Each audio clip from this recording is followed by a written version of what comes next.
like just the harassment, like just fucking, you know, fucking abductions and all that fucking shit. I know I can't really. I know, like, I've tried to do this interview with Dre, but I had to be like, there are things I can't say, just for not even my safety, but for others. But fucking hell, just you know, sorry, I'm just on the fence of like, do I just fucking go for it or not?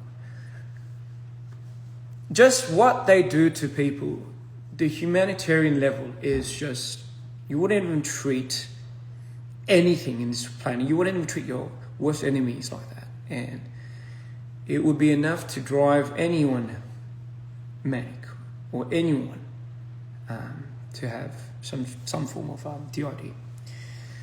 That's not to say that was the cause of my DID, but it did not help for sure. So I'll try not to expunge too much, but that was just, it fucked me over. Like, it would be the epitome. Like, if my first fall in life, where I truly thought I could no longer go on, and trust me, I always have to habitualize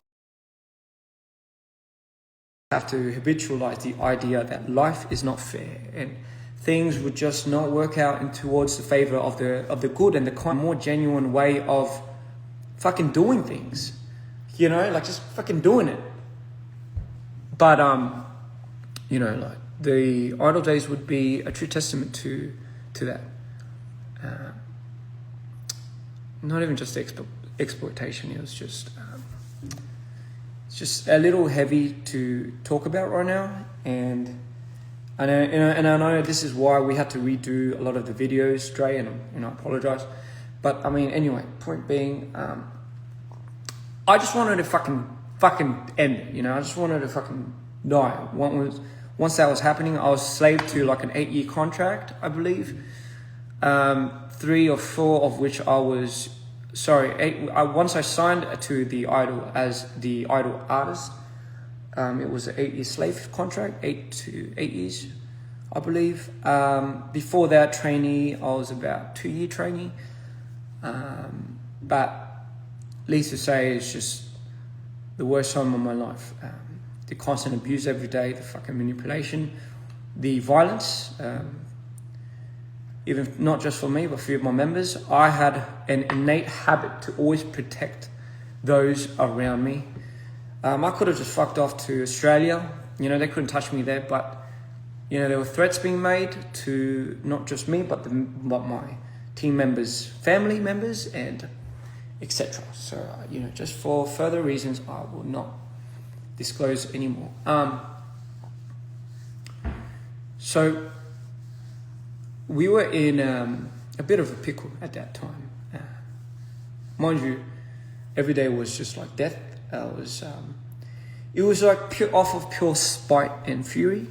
The things that they would do to you are just fucking explicitly. Sorry. I promised myself not to get angry, but just keep it cool. Yeah, so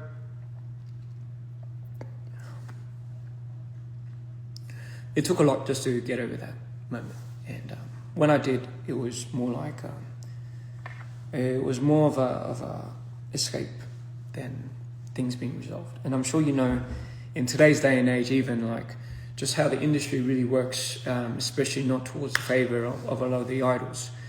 The company really has them by everyone by the fucking balls. So, you know, our generation was not any different. And at that period of time, there was no real cause and push for social media and influences and stuff like that. So, you know, we were pretty much held quiet. Anyway, so 8 of which we've only done about 2 to 3 years, and before that, after that, my CEO died, And by that time, I had went through too many things to the point where I felt like I couldn't return to myself. I still remember, I think that was when I could not believe when I blacked out.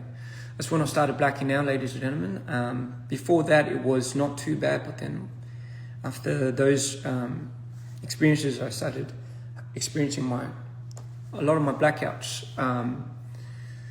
I'll say blackouts in long interval periods of times where I'll just switch. So coping with that was just a whole nother beast, but I knew for me to survive, I just couldn't conform to the level that I thought those scums could get to. I didn't know I could get that destructive, and not just me, but I did not know I would want to be that destructive to people. I just never thought I had it in me, really. So, life was luckily there to take me out of those moments. And so I promised myself that day and going forward, that DPR would be the emblem and be the fucking sign to absolutely going against, number one, the system, which I fucking hated. And number two, most importantly, I felt like I needed to live. So my gauge was pulled back to the very existence of where I thought I just could not come back from. And I was on the verge of just ending it all, really. And, life pulled me back in, and it was like, hey, are we going to do this or not? Like, are we going to go hard at this movement? And I was like, yeah, you know what? I was like, you know what? Fuck it. No matter how beat and no matter how hard it's going to be, I truly think that I need to keep my promise, keep my responsibilities, and just fucking have a hack at life, really. So DPR was my salvation, ladies and gentlemen. It was the very thing that kept me here in this world.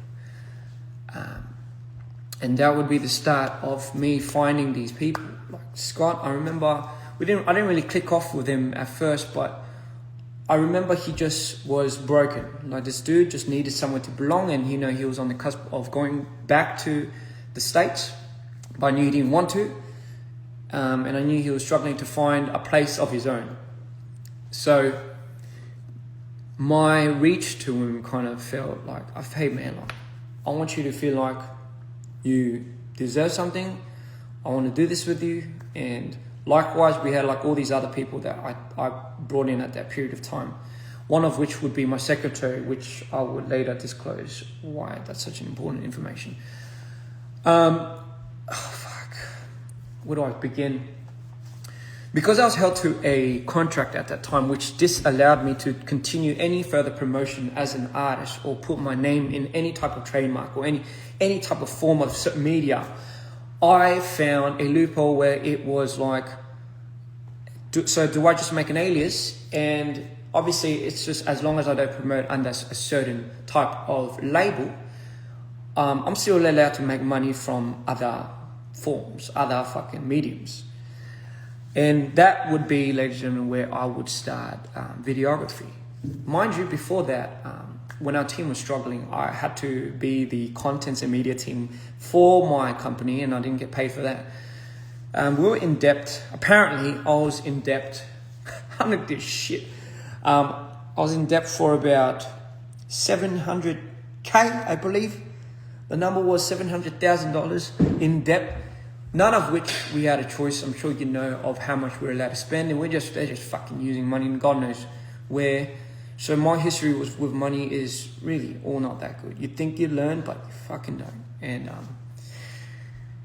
so fast forward, I found a way to really bring myself back up, find a new piece of medium where I can truly feel like I can dedicate my whole life to, and that was videography.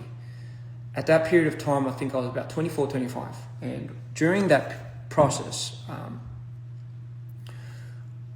anyone that does production knows how fucking hard it is to just do lighting, from lighting to art to shooting, being your own DP, borrowing those equipments, returning those fucking equipments, putting it on a hard drive, to fucking exporting and importing it, making sure those hard drives are fucking backed up, and location scouting, all of those shenanigans, I would do for the next year or two, solemnly by myself, and with some help from Scott, which, you know, he would be the one that would just kind of, you know, maybe if my art was here, if I made something here, he would maybe distribute it. When the phone calls would come in, he would pick up and he would be like, okay, maybe this will be your clientele, so just hooking up with the clients and stuff. But for the first year or two, I would make about, I'd make about like 10, 20 videos for unnamed and unmarked artists. And, you know, the whole plan was to funnel this vision. I can't be an artist, obviously. So my next thing was, man, live. When he told me and he said he wanted to become an artist and he wanted to become a rapper, I believed it. Like, I believed this was the calling. Like, this was it. Fuck, bro, here we go. This is it, man. Like, I was so pumped. So all of that video and editing and all of that, like, I edited my own videos, I shot my own videos, and I did that time and time again, endless sleepless nights for about a year or two. And I hit the mark where, you know, that's how we started, like, getting bigger budgets. So I started shooting like Barbie and Minnow, and, you know, and I still would do this solemnly by myself until I could find a crew. But where did all that money go? Hey, like, where? So I didn't get any of that fee. I got like a freelance fee from that, because our plan was to get the money that we got from shooting all those videos. All right, so where, you know, those, imagine like fucking 20 videos, just doing it fucking. So all those videos that I've shot, you know, I just got like if you were to say, you probably get like 10%. Sometimes I'll get none. I think the reason why I say I got none is because if I had to ratio out the times that I would use more of my money to make that video look good, it would be me. Mind you, this is all, like, I held myself accountable for doing those things at the time because it was a choice. Ladies and gentlemen, it was a choice. I wanted to do that. So I don't regret doing that. I'm just saying all of that money that I've ever made in the last 2 years of shooting, editing, fucking returning all these things like equipment, carrying like all those things day in, day in, after 3 days of shooting, sometimes full, was being now put into like this little capital. We did not have any investors. We did not have anything. So our money mule was literally just what I shot and what we could get in. Come on, what we could fucking draw in. And, you know, everyone was playing that part at that time. With Live was making his music, and, you know, like when I heard Live's first track, like Till I Die and all of that, I'm like, bro, this is it. Like, this is like the golden calling, man. Like, bro, I just knew it. Like, this song at that specific moment in time, like, no one was doing it. No one was doing it like him. Like, no one was talking about real shit. Everyone was struggling. Like, everyone. When I see Tarbin, I was like, man, I gotta help this guy. It doesn't matter if I'm struggling. I gotta help this brother, because just if I didn't, I just felt like there's just no other means of going by. Don't even ask me why. So I didn't care if all of that money that I ever like worked to get, like if that money was being now transferred into investing into Tarbin's first album, right? Then bro, that would be the place to put all your money into. We went fucking all in. We put all of that work, all of that money into Tarbin, and thank the Lord we did that, because for me, that was the only thing that kind of kept me up on my feet. Like, it was worth it. Like, don't get me wrong. Like, for me, that was the pinnacle of why I was doing it. It really was. It really was the pinnacle of why I needed this to happen. And, you know, like, I was thankful to Scott. I was thankful to Chumble. I was thankful to Live. I was thankful to Cream. You know, at that period of time, like, these boys were the boys that kind of ended up at that last big, well, at the scene of, like, now from here, guys, we have to now hold hands and let's go in. All right. The thing is, like, I mean, I don't even fucking know, like, to be honest now, knowing what the situation has happened, like, I don't even know how much money Scott would have taken or something. I don't even know at that period of time if that thing would have fucking started.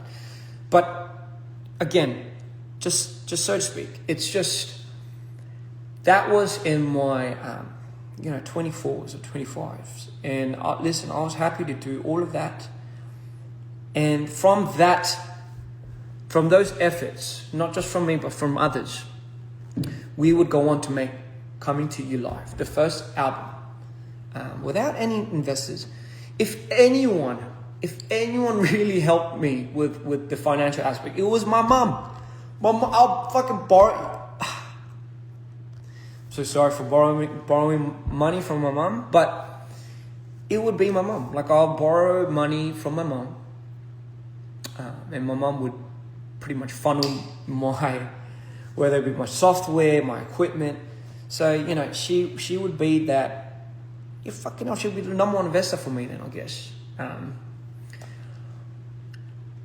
But again, without that, I don't think anyone in the team really understands at that period in time how crucial it was for me to get the connections that I got, for me to understand how the whole industry worked on this end. And through that, I was able to appreciate how much people were working on the back ends, especially for production. Fuck, these guys do this and they go unnoticed. Fuck, how much you guys are doing here? Like, oh my God, and you guys got unnoticed. Fuck. And for me, it was so important to highlight what people were doing around for others, as opposed to what I was doing for anybody else. Like, for me, if I need to validate that for everyone, especially for the team that I'm on, what the fuck is the point of me doing this? Like, why is it so important for me to validate something that I don't really even need securing for? It comes from a genuine place. It's like sacrificing. Like, if I was to really, really perpetuate the meaning of sacrifice, it's like, I will do something for you, and you not knowing that forever till you die, I'm cool with that. That's the whole point. If I wanted you to know it, I don't think that's a sacrifice. Sorry, I'm just going off on a tangent. But anyway, with that being said, that's how we went to C2IL. People thought we were like the sons of Samsung or something, because we came out with 6 videos just fucking ramming with all these features. And these songs were just phenomenal. Like, his album was just something that, like, we've just never seen on the scene. But we've never also seen a production come out of an independent underground label such as us. So they just immediately went to the conclusion, these guys are like the sons of these, like, you know, big investors, big companies, big money, and they're just using the money off of their parents and stuff. Because where they're getting the funding, fucking hell, I don't know. For me, that's bittersweet, because I'm taking it as, thank you for complimenting the fact that you think that this is done with an extreme amount of money. Otherwise, we cannot pertain this quality. But at the same time, it's a bit jarring, because it's like, it's also a bit of a shame, because, you know, like, it really doesn't come from that. It just really comes from how much everyone is putting into this and spilling into it. And that album would take off. I knew it. I just fucking knew it. I just fucking knew Tubin had something, and I knew people would just, you know, this guy would shine. Like, I just knew it. Like, I just felt this gut. And again, I just have this, I don't know, this crawling to just need to take that out of people and just, you know, like, bro, see, you could do it. This is who you are. This is like, bro, you were meant for it, you know? And, you know, like, that's how now I'm going to introduce you to this person called Jeff. A lot of people that speculate that this Jeff person came in right around the time DPR fucking broke up into this fucking shenanigan and was, you know, trying to get into my ears and all of that is not true. It's not true.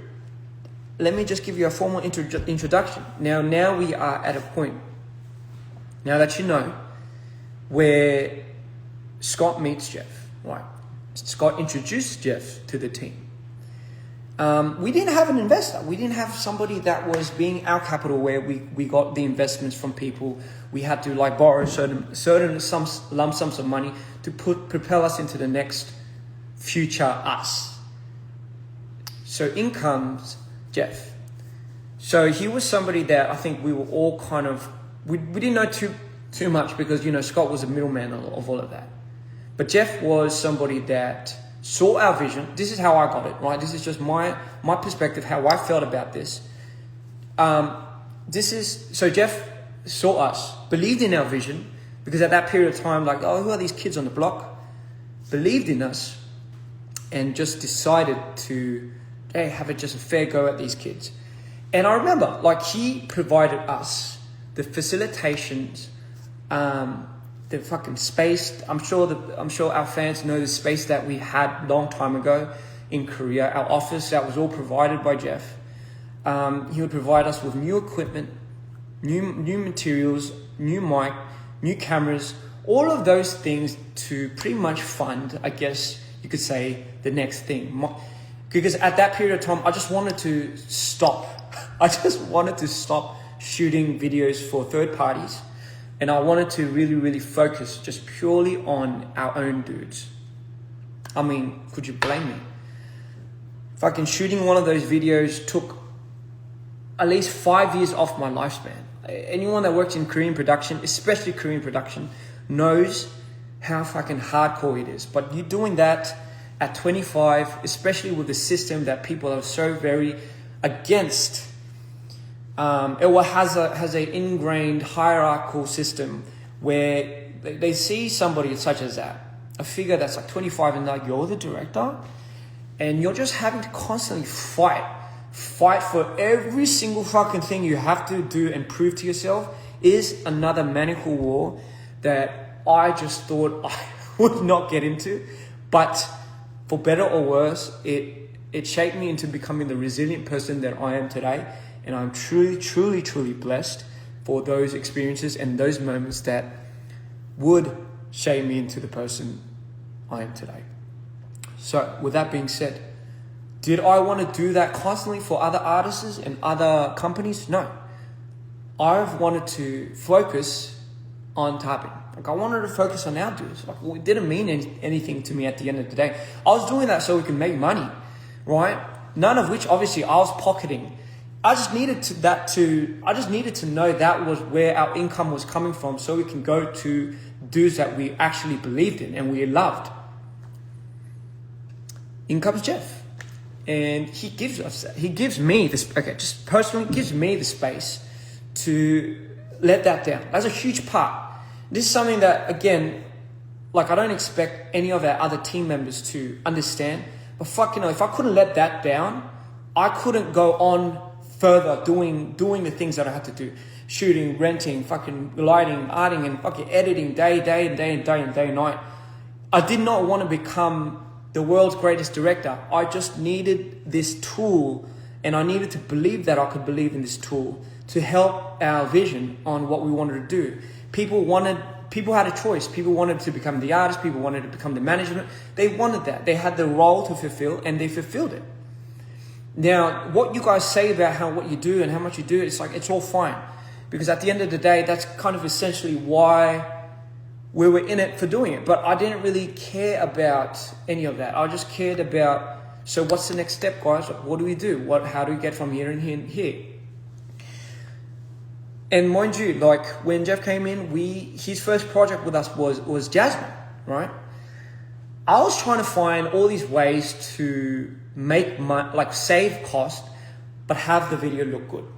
That in itself is something that I try to garner towards, in terms of, like, there must be a more efficient way of doing things, production-wise.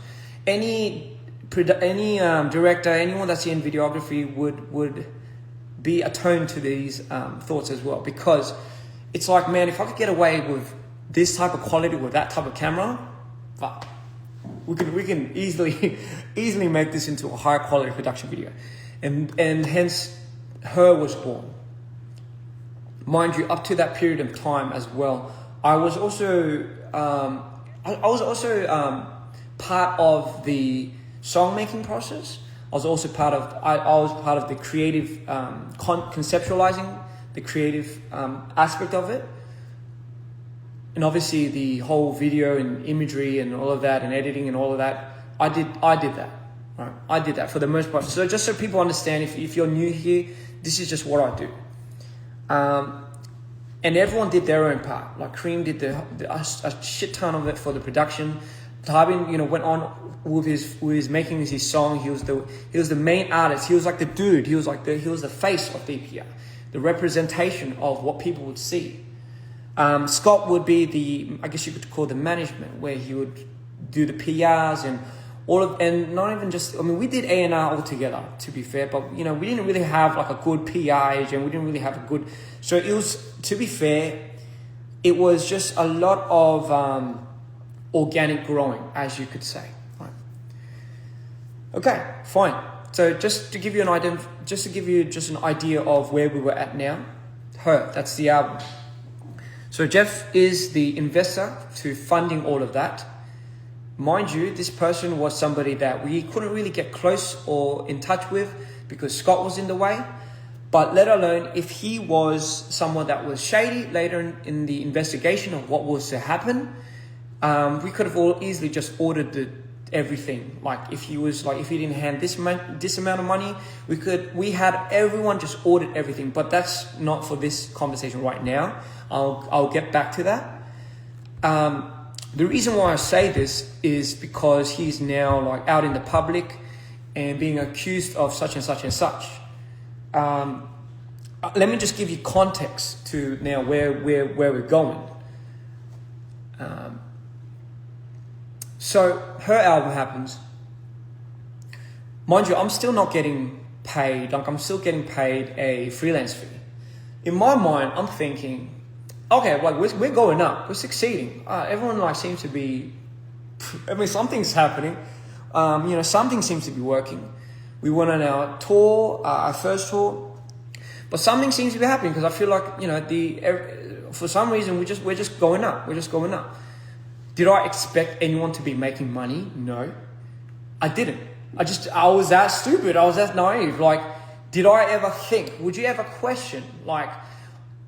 With the people that you have, would you ever question like, oh yeah, with the history that we have, that somebody later on would be distributing money in the most unfair way? No, because in your mind you'll be like, okay then, but who would do that? Who would be dumb enough to fucking go there? Who would be fucking stupid enough to do that? Because they know once somebody finds out, wouldn't that mean the end of it?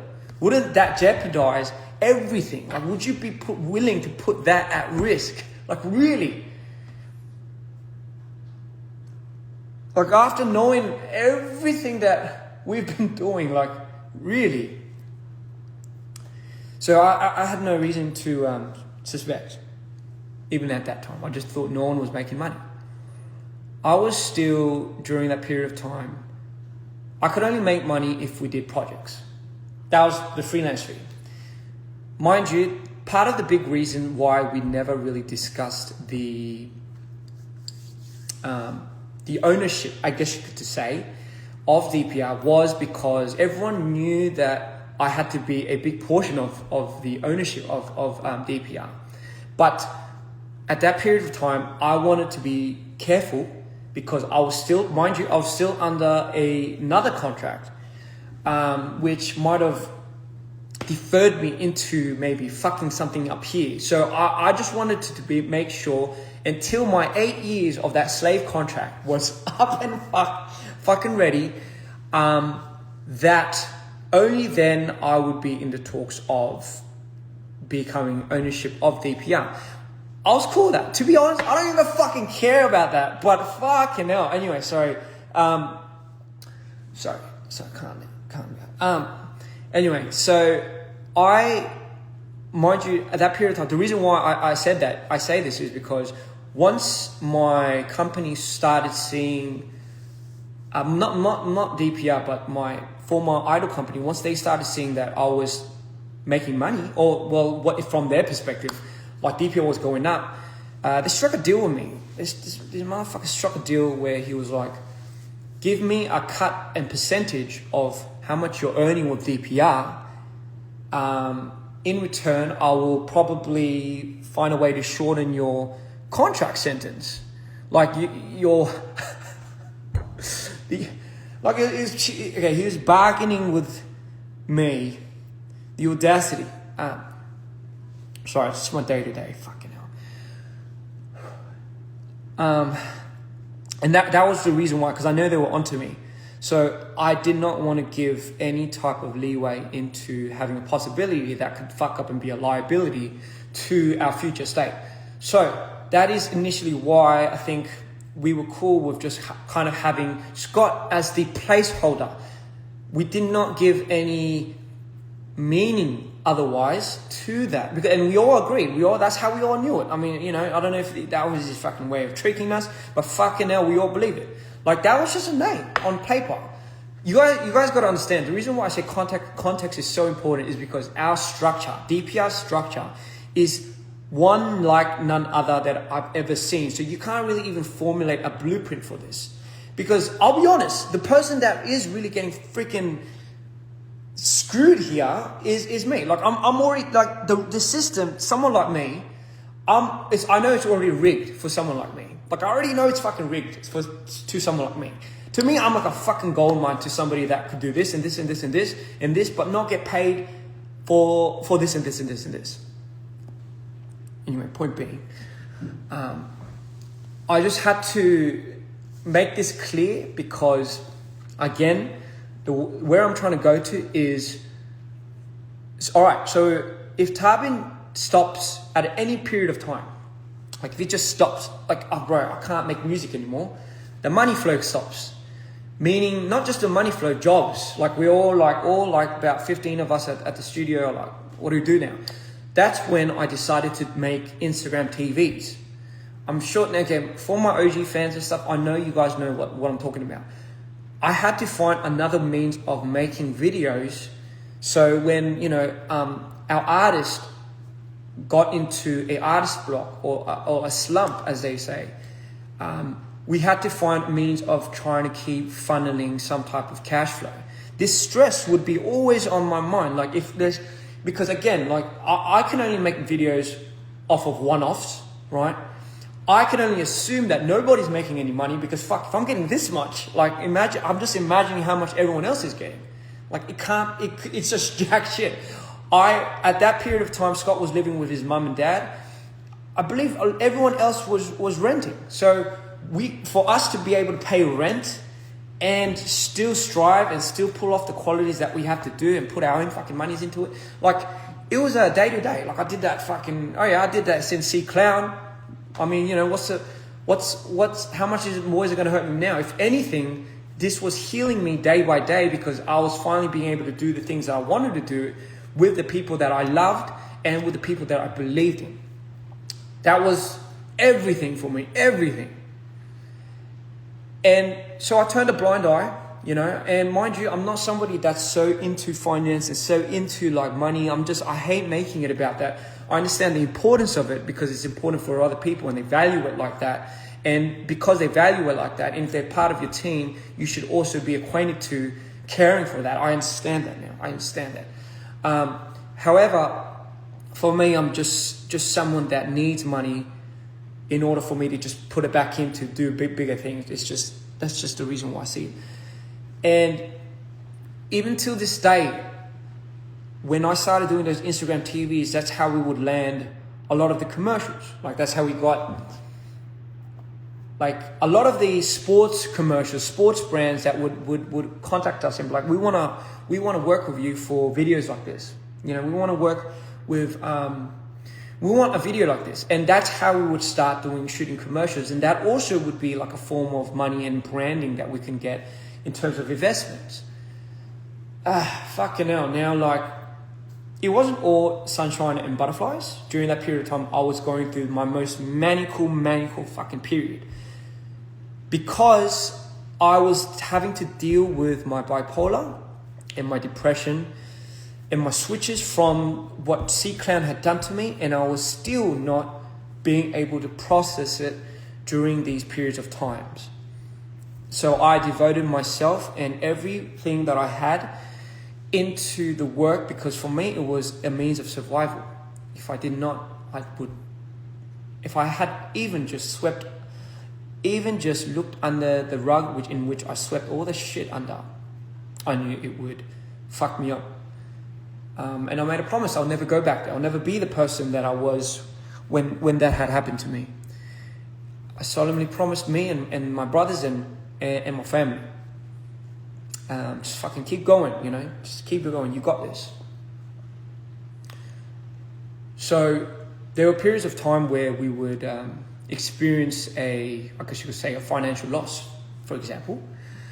Like, for example, is anybody out there for Tybin's album was something that we took a huge financial hit to. You know, I thought, man, if we kept doing production like this, or if we kept doing stuff like that, it would be something that I thought we could still be able to process. But once we took a hit after like a long period of time, it was so hard on Tybin. It was so hard on Scott. It was so hard on me. It was also so hard on Jeff. Because I was there and I saw all of that. Like that was the first time I saw Jeff. And honestly, that was the first time I kind of got to know him a little more, because, you know, like I thought, fuck, like what's happening with all the money behind the back? Like, is this guy like, because I was very attuned and very sensitive to not wanting to really disappoint a lot of the people that believed in us.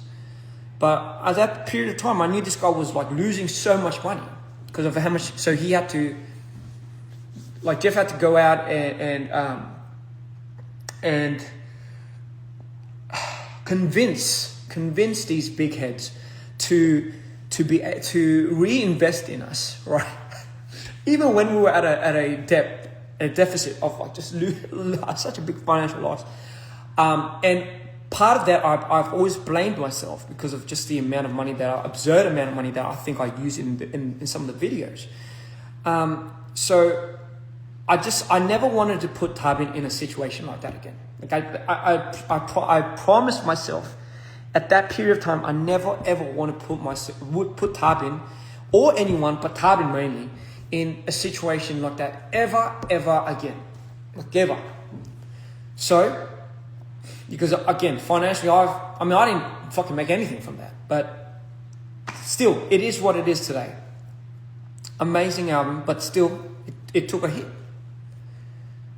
So now I'm just stressing out about how do we bring this guy's spirits up? How do we bring this dude's spirits back up? But also, how do we create another channel where if something has a slump, like maybe we could do this. Mind you, all in all, while this was happening, I got news that my contract had ended fucking ages ago, and the CEOs of that company were just hiding it from me. And I heard this from a member, and I was like, why didn't you just tell me? Because, and you know, obviously he was threatened not to tell me. But that contract was terminated ever since my CEO transferred to another company, dating the old company.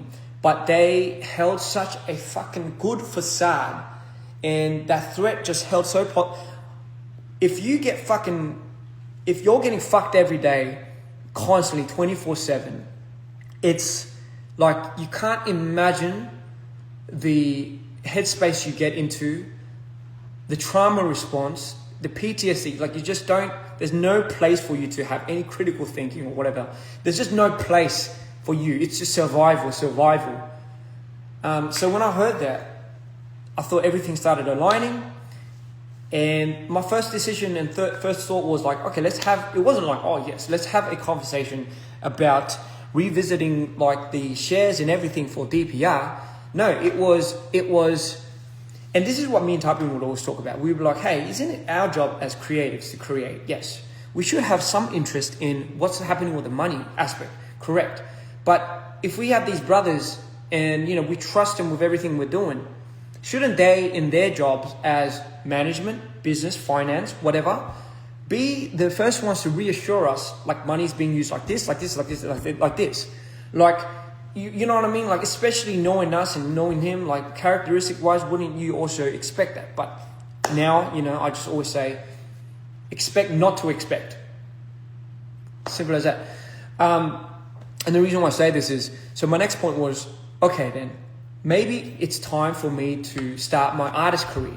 And me and Tarbin always talked about this. Like, fuck, wouldn't it be amazing if we do this together? Like, wouldn't it be so fucking amazing if our universes eventually later like collided, and like this whole story that we're element of being an artist together was what sold it to me. Like, it really was. Like, it was, time and time I'll tell people in the interview, I was on the fence of becoming an artist. Because for me, becoming an artist only means I'm projecting and too much more power onto my mental disorders already. Like, I didn't, that risk to reward ratio was something that I just couldn't imagine, like, what was to happen to me. But for me, it was, I felt like it was time. I felt like it was time to really, really start that lane of like becoming an artist. And I thought everyone was happy for me because, like, we're in the same boat. Like, I just thought, bro, like, why would he be happy for me? And the first response I got from,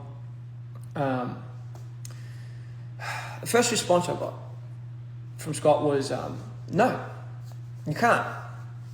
And I'm like, oh, what? So who else would be able to do the videos and all that? And I'm like, don't you think I can take care of that? If I was already part of this, part of that, part of this, made this, do you not think I could do another lane while protecting this? Do you not think I've ever thought about that? But besides the fact of that, why are you saying no to it? And I still remember. And he was like, no, because he thinks he can't control me. He thinks if it worked in any way or shape or form, that I was going to be too hard to control in the future. And I don't know why, like, what? I mean, why would you want to control me? And obviously those moments were the moments where all these red flags started happening. You got to understand, before all of this, like, I see a lot of sides to Scott where Scott only shows to the team. And I see a lot of sides where sometimes I see where it's like a very soft, empathetic side. That side I try to nurture, that side I try to help.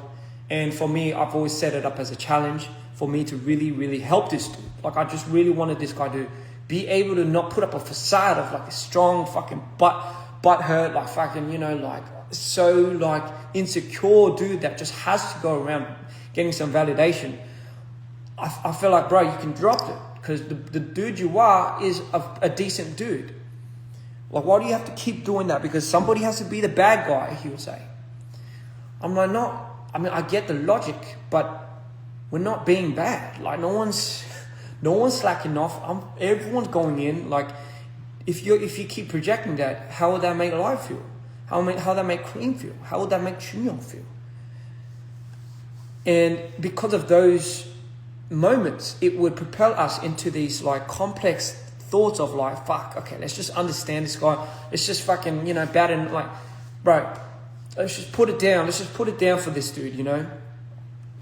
But fuck, you don't want me to become an artist? And I still remember, I'm like, if you told me that you wanted to become anything, but all of a sudden I was like, Scott, if you told me and you just, let's say you wanted to become like a chef.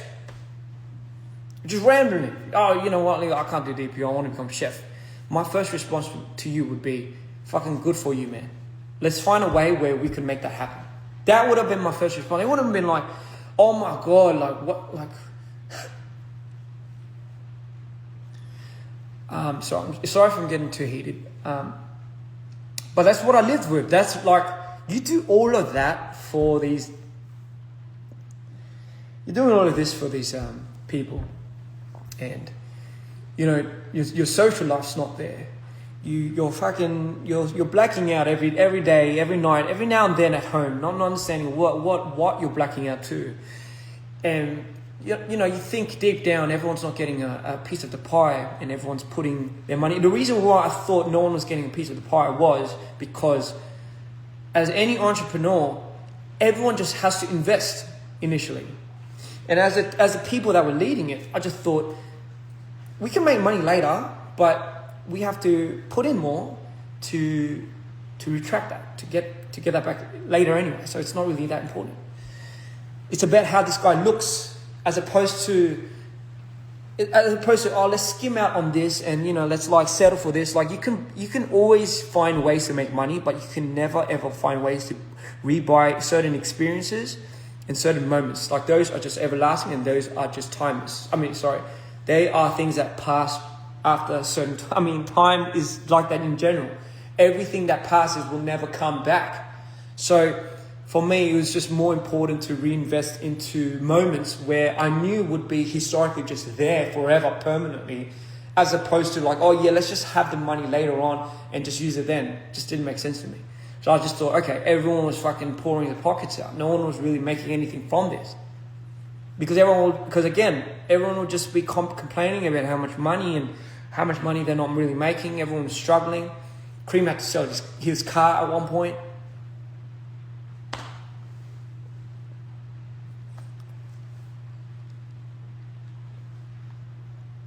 I was borrowing money up till Tabin's final album in DPR, which was I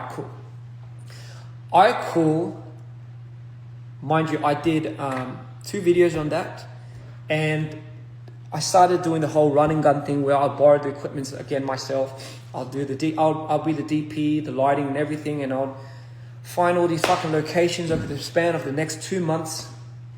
While I debuted, by the way, and this is the funniest thing, all right? This is the fucking funniest thing.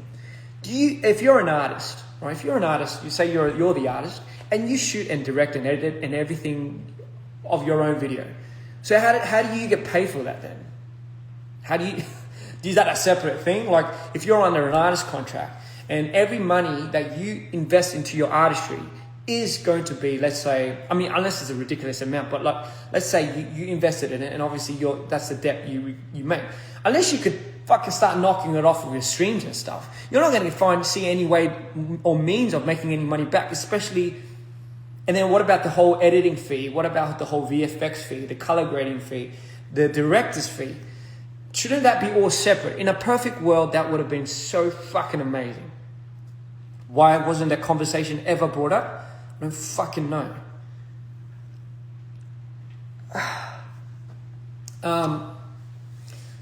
So yeah, became an artist. I was in debt because obviously the money that I used for my own music videos, editing, obviously didn't get paid for it because it's my videos. I was in debt, and I still remember, man, like fucking. Alright, let me just be real. I've never felt more alone in my life during that period of time.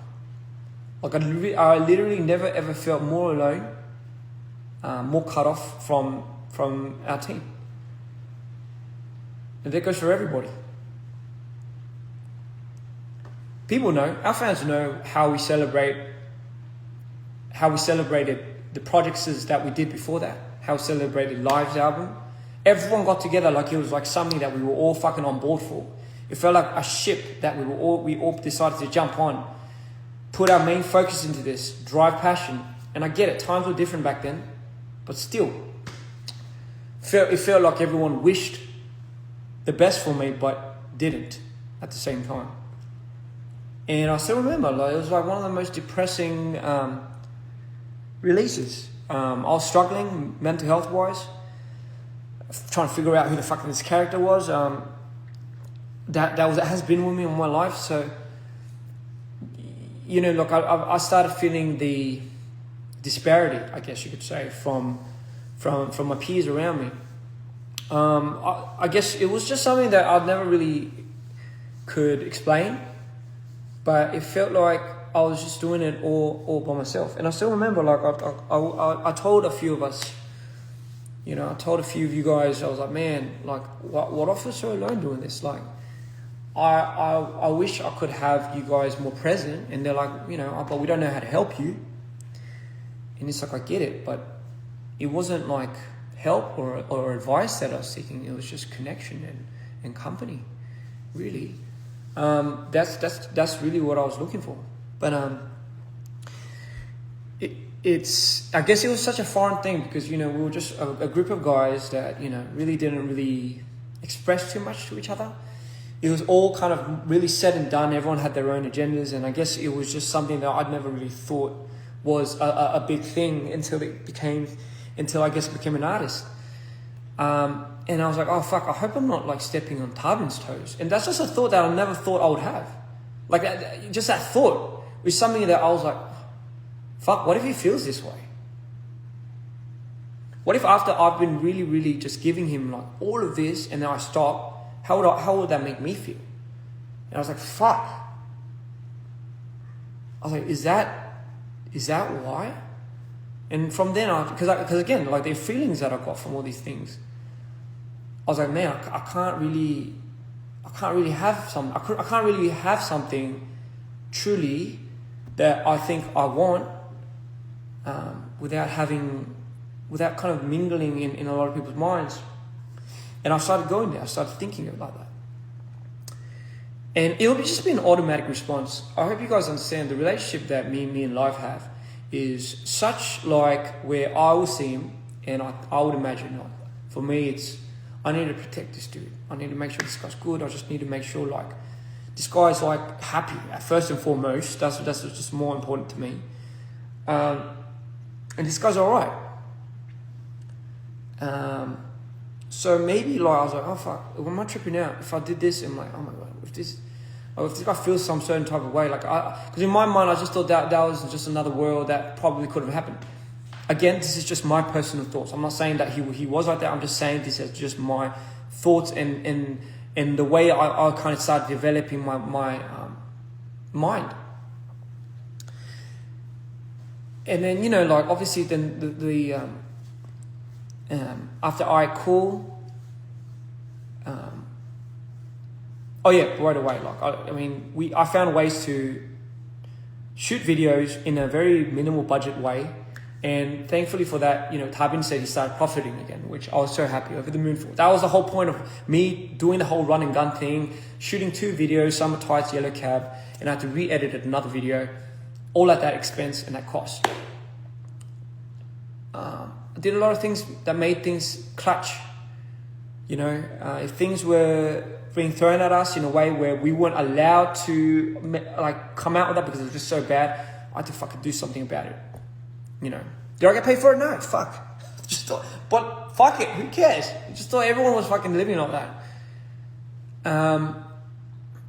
So like, yeah, man, fucking those details, like there's just so much more, but I don't want to keep fucking just staying in this moment. Sorry guys, I want to just move on.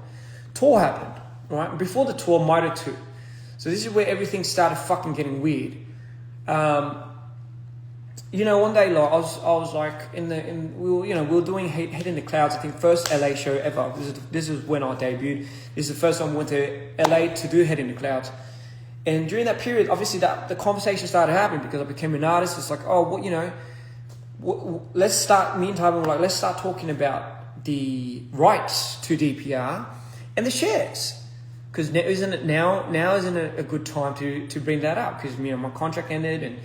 Like to see how much money this was being kind of, I guess, distributed towards. Because during that period of time, Live was having exemplary examples of certain different other artists that was making this much as opposed to how much we were making.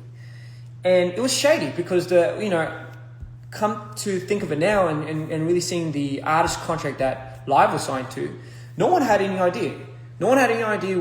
We had no blueprint to go off of. So whatever we thought was fair, or whatever Scott thought was fair, we just kind of like, all right, yeah, I guess that's it. Like, because how do we know? We're fucking young, dumb, and stupid, and we're just naive. So everyone is accountable for that measure.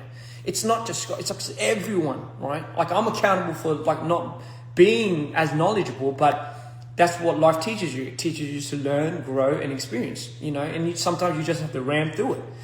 So fast forward, okay, that's when all these questions started arising. Bro, how much are you really making? Fuck, I don't know. But like my friend here in this company is like fucking making this much, you know? And his streams are like this, you know? So what's the catch? So then, you know, I still remember. So that was our first conversation we had with Scott. Yo, what's happening with this whole like split ratio thing with DPR? Like what's really going on? What is really going on? I thought you said it didn't matter. I thought you said whose name's on the, I guess, shareholders list for DPR has the trademark. It don't really matter because that's how we would play it off. Time and time, I tell you guys, it's not like we've never had this conversation. We've had this conversation time and time, but it would always come to the conclusion of like, bro, that's not how our system works. That's not how the money's really distributed. That's not how like things just work around. We're a unique blueprint, which I agree to, right? I understand we are a unique blueprint. Now that being said, like how do we, bro, like that's when, you know, Tywin started getting mad shifty about Scott. And, you know, I complied because I thought I was like, bro, if it's like all set and clean and if it doesn't really matter, like why are you so like adamant on not wanting to show this or not wanting to do this and that? So it started building up from there, as you can imagine. It started really building up and Tywin just got more and more like, you know, fucking he started catching on. And I was in the middle of making Mitre 2. And again, for me, it's just like, fuck. I felt like I was just starting my artistry. I just felt like I was just starting my journey into this whole like, fuck, you know, I get to express myself. I get to like finally open up about my past traumas. Maybe this would be the healing journey and the necessary step that I need for myself. Fuck, maybe this is it. And henceforth, like Mitre 2 happened, you know? So for me, you gotta understand, like my perspective of this was like, yeah, fuck, I don't know if there's fuckery, because I refuse to believe someone that I care for personally, could be at the helm of doing all of that. And for me, and number two, this is, you know, again, like I just couldn't understand like what, like, you know, if that was to come to the light, don't you think that would fuck everything up anyway? So like, why would anyone do that? So, you know, fast forward, like I remember Tarbin coming in during when I was making Mitre 2, and he was like, "Hey, like, fuck, you got to stop this. You got to stop this right now." You know, it's like everything you've done, like it's owned by this motherfucker. And what if this guy owns it completely? Like, what if he doesn't give it back? And I was like, oh. Like I've never really thought of it like that. Like I've never really thought about somebody else owning certain trademarks or something and running off with that. And I understand the importance of that for every artist, because you, as an artist, if you contribute and you dedicate your whole life's purpose into making something, you would need the rights to that. And obviously that in these days, today's day and age, is masters. It's like, who has the rights to certain masters? You hear about it all the time. Big artists is buying their buying their masters from other people, buying their whole fucking list. And it's a huge thing. It's like you want to be the owner of what you truly deserve, like what's rightfully yours. And I was like, man, this can't be a hard conversation to have with Scott. Like, if this is something we have just figured out, then it's probably time for us as the individuals that have just figured this out now to bring to light. And if it's something that we all were just not knowledgeable of, then there should just be no malice, you know, as opposed to like, hey, fuck you, you know, fuck you for this. But again, I was also a victim to this, so I just thought, okay, you know what, you're right. This guy is clearly very, very, very like upset and bothered. And if I'm being completely honest, seeing Tarbin upset bothers me more than the actual thing. And I know that's kind of weird, but I can't explain anything otherwise. Like, I can't lie to you. That's genuinely just how I felt. So I decided to at that period in time, to stop Mitre 2 for a bit. And then, you know, my mum calls, and this is when my mum starts getting involved with this whole thing, because my mum is very intuitional. I trust my mum. Everything my mum called for, she was never wrong about. She was always right. Like, a term that says mum's always right, like I do not shit you, that is something that I truly am scared of, because I truly believe it. My mom's intuition is none like other, and she told me to just keep going, because, you know, it's just something that I had to do for myself. I'm not used to that term. Do it for yourself. I'm not familiar with that term. And because I'm not used to that term, do it for yourself, even that period of time, I struggled to do things for myself. I felt like if I did things for myself, it would be the epitome of somebody else's, at somebody else's expense, whether it be their mental health or whatever. It's fucking toxic, I know. But anyway, I just thought, okay, fine, let's just keep doing this, but let's still hear this guy out. And I moved to LA, in that turbulent fucking turmoil of a time, while we were scheduled to do our first regime tour. And this was such a big deal because, guys, this tour was the first tour that me, Tarbin, and Cream, and yeah, pretty much us three, and Arctic, we're going to be like together as like a unit on tour, on stage. More important than me and Tarbin just being together as a unit on tour was something that I've always wanted, iconically, just something that I've always imagined to be good, and I know him too was somebody that would have saw that as that. But obviously, as time developed, I think Tarbin got his, Tarbin got a hold of his, I guess, up till now, how much he was making, and up to that, he got all of that, pretty much audited and kind of printed out, and you could see it. So I remember he came to me and he's like, "Oh, guess what? This is bam! This is crazy. This is how much I was making." And mind you, I don't nose into that. I don't put my nose into how much are you making? And I would imagine a lot of people are like that anyways. But I still remember seeing. I saw the amounts of money that he was making over the last 7 years. I mean, sorry, not 7 years, but as an artist, from when he started becoming an artist. So the period of 3-4 years, I believe, 4 years or 5. And I remember seeing the amount that he made. Mind you, he was being wrongfully misplaced as well. But you got to understand, in my mind, I thought there was a certain number that everyone was making. And I just thought it never really passed that. So when I saw the amount that he was making, even him, even that was something that he wasn't even meant to make. He was meant to make way more. That shocked me to the core. So remember, I'm like, bro, if you're making this much, and this was a big problem for you up to this point, how fucked was I getting? How hard was I getting fucked? So, holy fuck, you were making, you gotta understand, I just didn't, I couldn't comprehend that. Whoa, we're it made me really reflect. It made me really reflect on how much I was really making for any of this, really. And then I started tripping out, fuck, I've never really seen that amount of money being made before on one term. Not even just one term. I'm not going to disclose the amount of money that we've made. Just know I had to fucking I had to think. There was a period of time where I told John and this was during iCool. I was like, maybe I have to start working at the convenience store, as a side gig. Legit, I was I'm looking into doing a side gig at a cafe or fucking hell. Fuck. But anyway, point being, that'll probably give you a good idea of what I was fucking struggling to make amends with.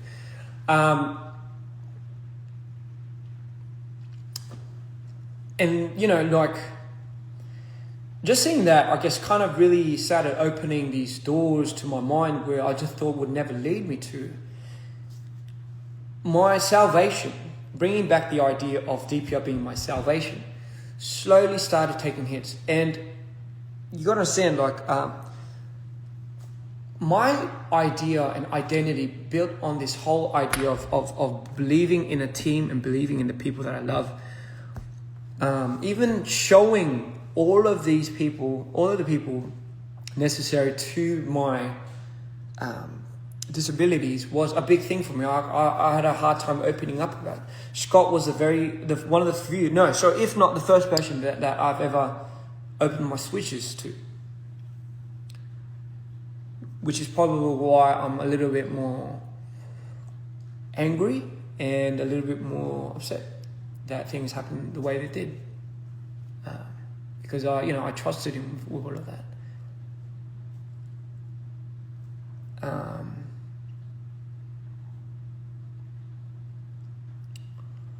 So anyway,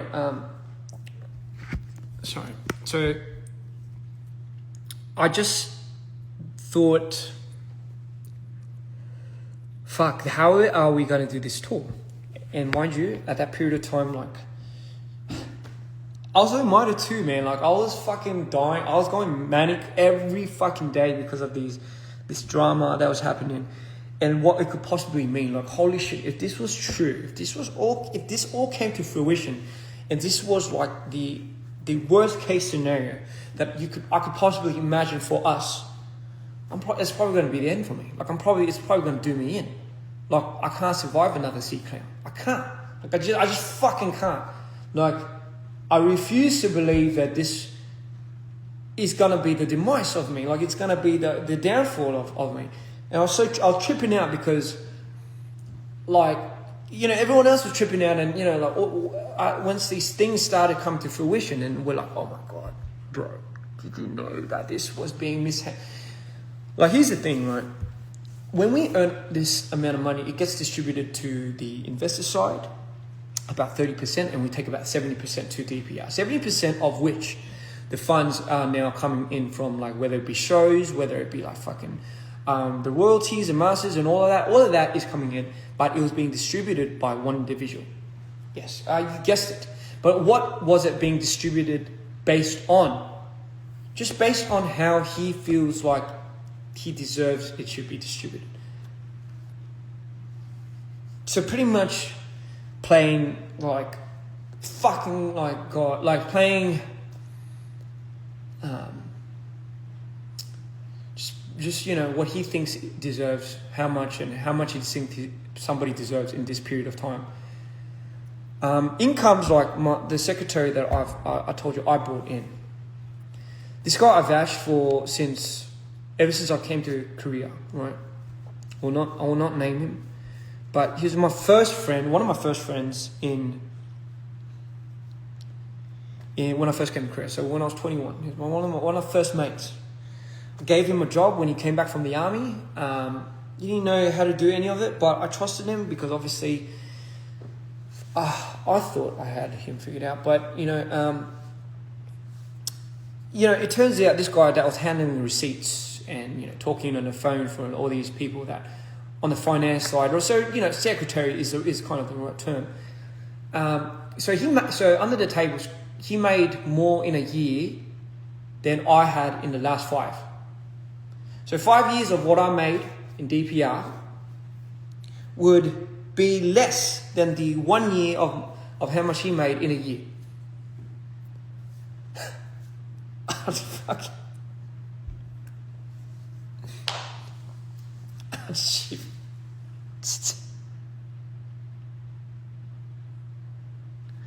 Sorry. So when I asked why, right? When I fucking asked why, it's like you just needed somebody on your side. Just needed somebody on your fucking side.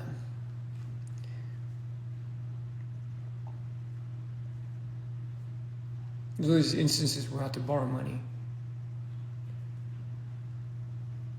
I remember as I was editing Mitre 2, fucking manicked out. 6 days out of the 7, just couldn't sleep. I knew this had to be done because if I couldn't finish it, I didn't want to leave my fans, and certainly number one, I didn't want to give the impression to our fans that something was fucking bubbling to this point. So I just kept pushing on, closed my eyes, just kept pushing on. And then, Scott would be calling me in the background, and he'd be like, you know what, fuck. Just all of a sudden, he's like, Tubby's leaving. I'm like, what the fuck? That wasn't what we talked about last conversation. He's like, no, Tubby's leaving. In my mind, when I heard that, I'm like, nah, there's no way he said that and he believes it. Because again, at that period of time, there was no real like thing. Like I didn't know what was happening. Like I didn't know what was going on. I just knew the juice of it, and I was like, yeah, let's get to the bottom of it. But we had tour coming up, and I was in the fucking process of making Mitre 2, and I already shot the video and already done all of that, and it was like, okay, I'm sure this guy's bluffing. Like I'm sure Tabin must be bluffing to Scott, because at that period of time, obviously their relationship wasn't fucking flowers and daffodils. He must be lying to him. Otherwise, he would tell me. Like he would tell me that he was leaving first. So that's when because obviously I think he told Jeff first. He told Jeff first, and Jeff, I think that's when Jeff got first like, what the fuck is going on? And the reason why I want to give you context about this guy is because of moments like this. If he was anywhere near in on these things, it would have already fucking came to light. Like my mum had found the best lawyers. We already fucking went through this time. But that's not the point. What I'm trying to say is, Mitre 2, Live said he was leaving. I had to finish fucking editing. Scott was on his like fucking on the ground melting, having a panic attack. I was trying to deal with all of this, and I somehow finished editing Mitre 2 just 3 hours before the release, and I fucking uploaded it and fucking sent it out to the world. At that period of time, Mitre 2 didn't matter. Like none of it mattered. Like I didn't care about it because nobody else really fucking cared about it. Oh yeah, when it came out, I didn't even know it came out, because why? The minute it came out, I had to take a plane to Charlotte, and my first mind was like, man, I hope Tarbin's not serious about leaving. Because I want to talk to him before he really makes up that decision. I want to really engage in this conversation before any of this fucking goes down. Because at least that's kind of what I think we should do.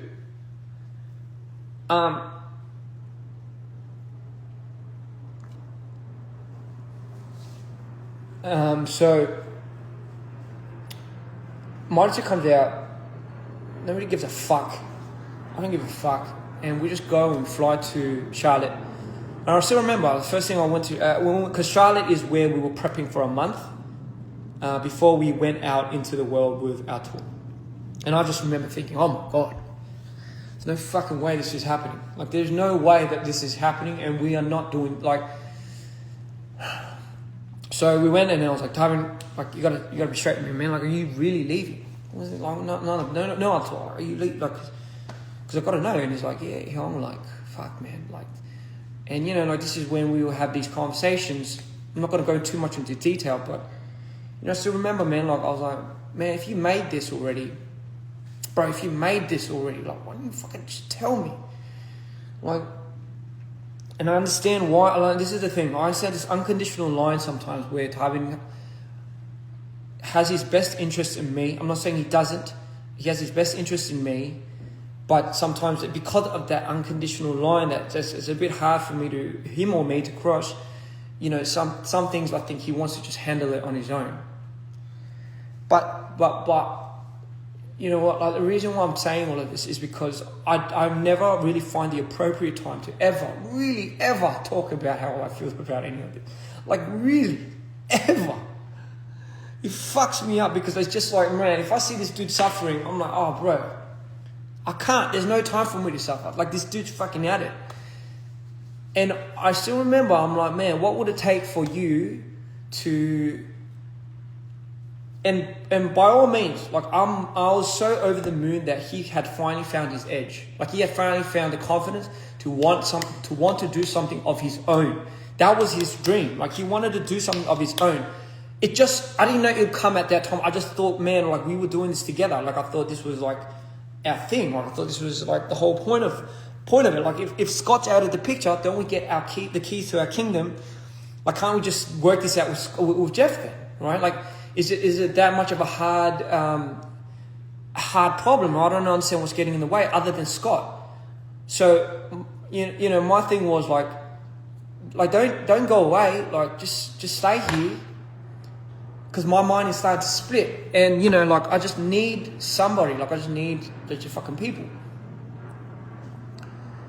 And you know, like when I heard like, okay, this guy was already kind of like dead set on wanting to leave, and trust me, like if you're going through your first fucking trauma and you're going through like the first like your road trip to becoming like a fucking villain, your villain arc story, as they say, there's nothing that's going to get in your way. There's just nothing. And when I saw that, I'm like, immediately I thought my C Clan days, like, oh my god, like this guy would have done it. Tabin, out of all people, is a responsible dude, but when you get that obsessively into his mind as you did Scott, when you fucked him up with the whole like paranoia with the money thing, you fucking did it. You really done my boy in.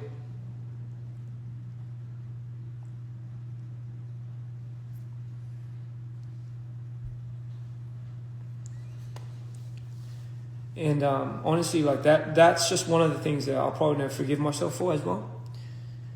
It's just having the lack of knowledge to be able to see that nuance and identify it, and fucking really letting that get to this guy's head and cracking him in the shell.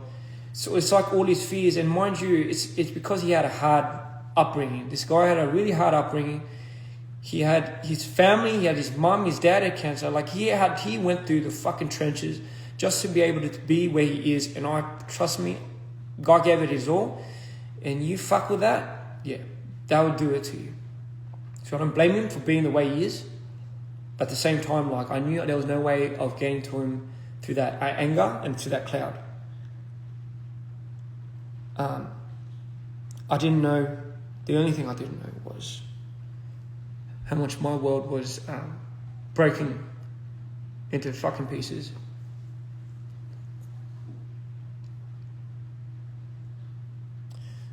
I just didn't know. I just didn't know how much my world was breaking into pieces after that. I tried convincing Tarbin to stay. I was like, listen, man, like you could do your own thing, but let's just stick together first, and then let's like figure out a way to do your own thing. But I knew, man, like, and trust me, I relate to this, and I understand. If you're there and you're fucking filled with it, and this guy has sent you to the existential end of the world, you are going to try to disassociate with that with any means possible. Trust me. Take it from me. So I knew I wanted to be there for him, but at the same time, when I looked down, I was falling apart. DPR was meant to be my salvation. The people that I thought was going to be here just are now kind of a figment of what I thought was real. And, you know, like I was just getting in my own fucking head, and, you know, it was doing me in, trying to hold together. Mind you, we were doing tour. So we were doing 46 cities like this. In this current state, in this intensifying fucking frequency, that is how we started tour. And I still feel so bad for the boys, you know. I'm like, man, what would it take for you to come back, man? Like, be like, hell, like if you, as long as you got the rights and you got the keys and it's all done and set in paper, I'll come back to DPR. I'm like, all right, bro, but let's then let's do that. Like, let's figure out a way together to get that. But like, what would that entail? Like, and mind you, at that period of time, it wasn't Jeff. Like, there was no fuckery appointed to this guy.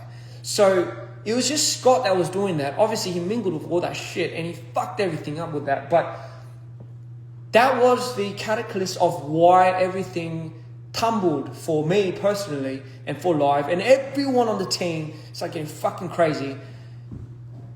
It wasn't just me and Live that was struggling. Chunyong, I remember Chunyong like this guy,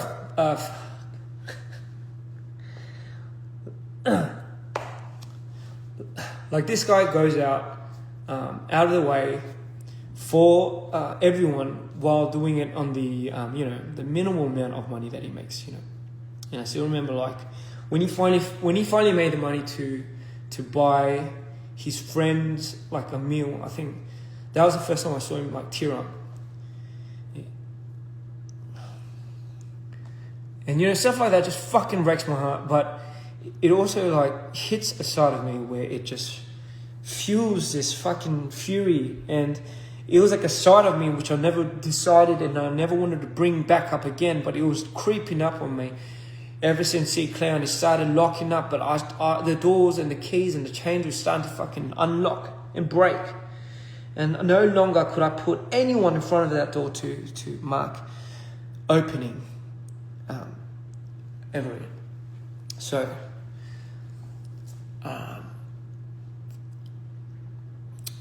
and so the tour happened. I don't know how. I remember spending my birthday there during rehearsals. It's fucking the most depressing birthday I've ever spent in my life.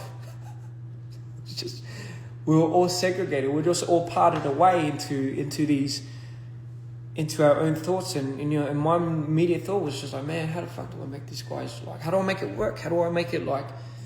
How do I ease his fire a little bit? Like, what is something that I can do to help that? Like, you know what I mean? Like, how do I do this? Like, I've never been in this conundrum before. And then, we started doing these shows. And, the deal was, like, Scott wouldn't travel with us. Like, he wasn't allowed to. That was the deal. Like, bro, like, we'll do this, but I can't. Don't let him anywhere near the boys. And then we'll travel like that. But fucking hell, like, even the way that the tour money was split, like, that was all on Scott's decision as well. Like, you guys got to understand the imprint and the blueprint that was set up in business. How much somebody was getting, how much somebody was getting out of that was all fucking done by Scott. Like, it wasn't like none of us had fucking the say in this. Did we suspect any fuckery was going on? No, because why the fuck would someone do that? Like, if anything was to come to light, don't you think, like, this would be like, especially to me, man, don't you think I'll fucking, sorry.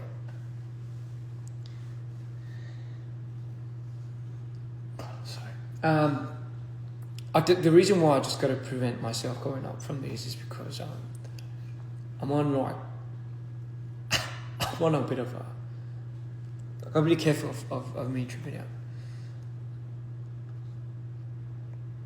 But anyway,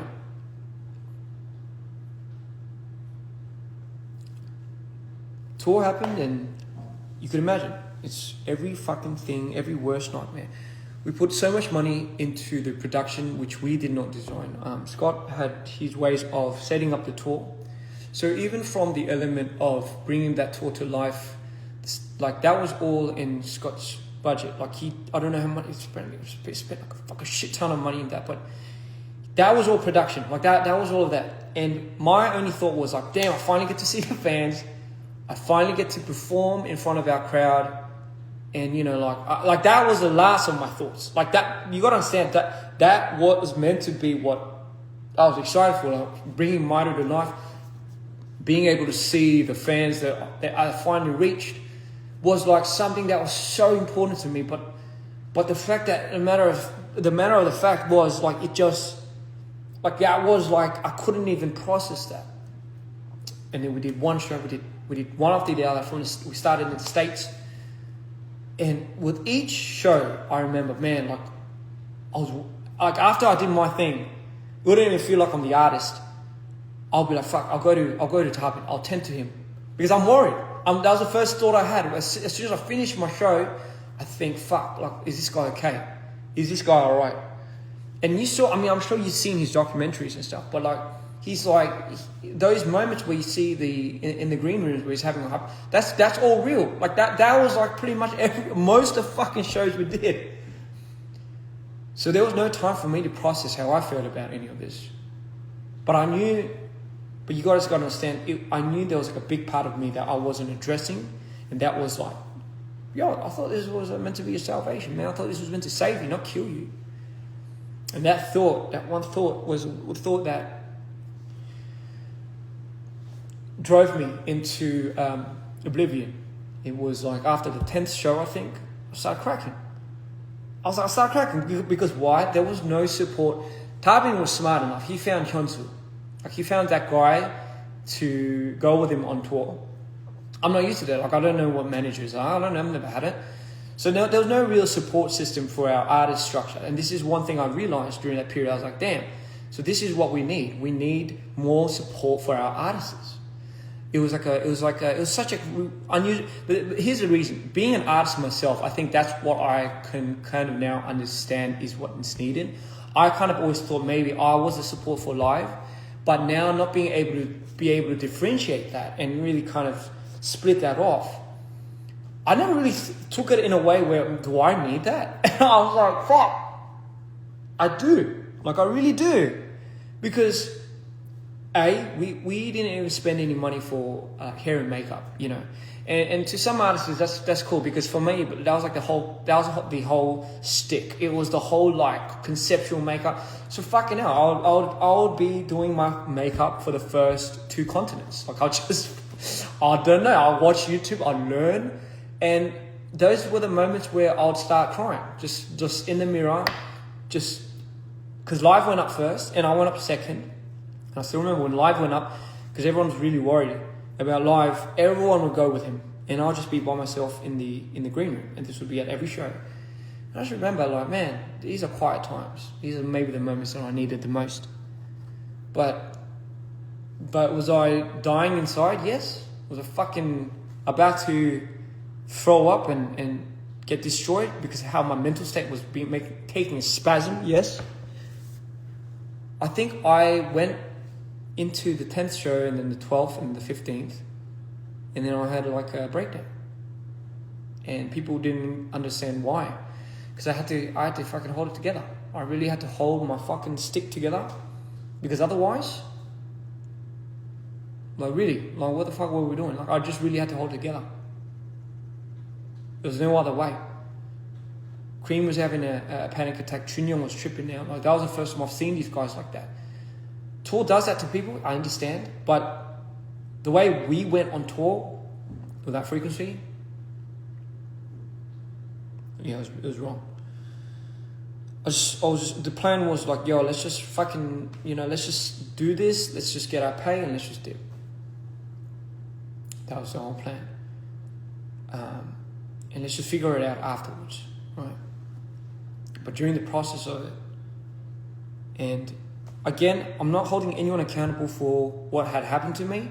It was a choice of my own. It was because I decided that I wanted to care for these people, and it is because I decided I wanted to go out of my way to do it for these people. We did not have a strong enough system to support me as an artist, and that's something that I don't think anyone would have realized at that point. But it was too late by then. It was fucking too late.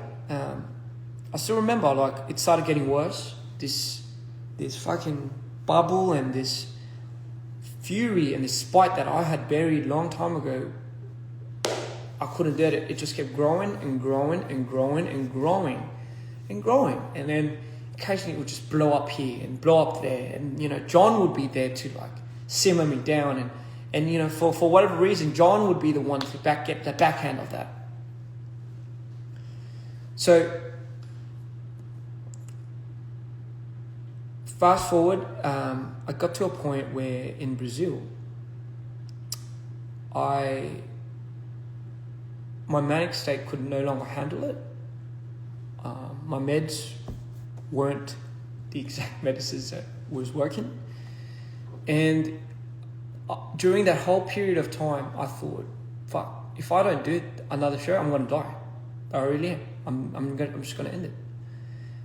Because for me now, life has become completely meaningless. It's just, like, I needed somewhere to hold on to. I needed people to hold on to. I just needed to believe in something and believe in myself again. And I thought that healing was doing its part for 8 years, 9, to say the least. For almost a decade, I thought I was healing, and the very thing that I thought I was healing from turned around and stabbed me right in the heart. And I take full accountability, And with that guilt came depression, and I just thought, fuck, this is it. one of these cities is going to be the tripwire. It's just a matter of time. And Brazil was where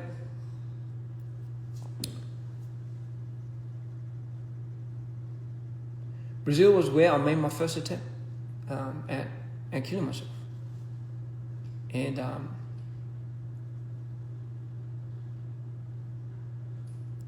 by the grace of God,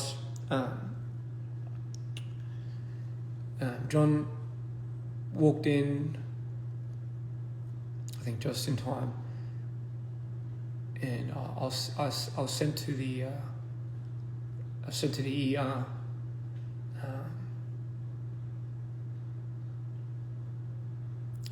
You guys gotta understand the reason why John goes at people on Twitter, on X, sorry, the way he does when somebody says something from me is because he was the only person that was there to see what I was going through. The only dude that fucking went traumatic, got the traumatic end of it, and still stuck through. None of the other boys, none of the other fellas were there to see that. And again, that's not to say it's on you. It's not to say that everyone was a victim. Everyone was going through it. How can I see somebody that's fucking going through it, and how can I show them that I'm bleeding? But at the same time, my mind, you got to understand, this is why context is important. This is where I was coming from. I thought this is the end, and it just happened. I was like, fuck, can't take it anymore. I was like, fuck, here you go. Is this what you wanted? And then yeah, Brazil would be the first attempt, and I'll come close to it. Still wouldn't give a shit. And because honestly, like, there's nothing more to lose in life, really. And I thought about my mum, even called a few of my parents. Some of my friends. But when you're that fucking gone, you just, and you black out.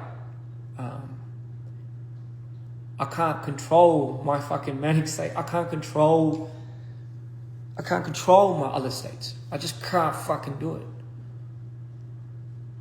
And I know this is why it gets so fucking tricky with the whole DRD thing. But guess what? Fucking went to the hospital, stitched me up really good. Lost a lot of blood, but I was a bit sick, couldn't walk properly. They told me that I needed to recover, but we had our show the next day. And nobody knew about this except Jeff, Rami at the time, thank God she was there, and John, and our security guard, our bodyguard. I told everyone, nobody has to know, nobody needs to know this. Because everyone's fucked up in their own minds, like what the fuck would this do? So, I'm sure our fans noticed it back then. It's not like it was it's not like I could hide it. But I did.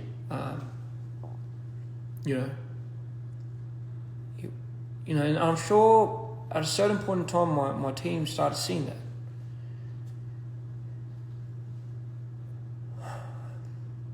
They started seeing more than one, and over the next period of time, it would develop into like a series of how do I distract myself? How do I find ways to live another day? How do I fucking just go through this?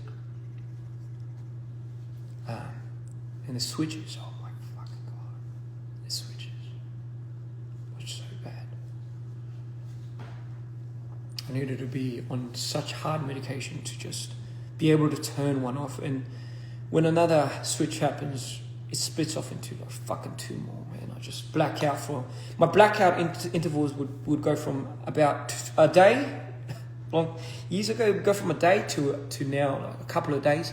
I black out on stage, go to like a week, and eventually by our 45th show on Sydney, our 45th show, that would be the day that I knew I couldn't do the 46th. Sorry, our 45th show was our last show in Sydney. Our 46th show was our show that was meant to come in 2 months in Korea. I don't know, I woke up and I'm like, I'm in Sydney. How the fuck did I do 45 shows, and I opened my eyes and like, we've got to do one more. And I still remember. I told everybody at that time, I was like, I can't do this.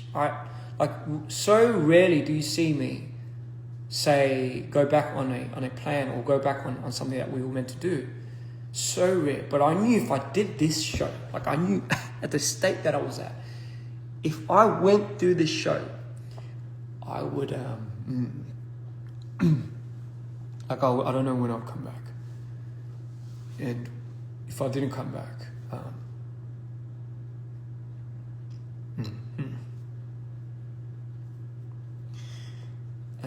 it would,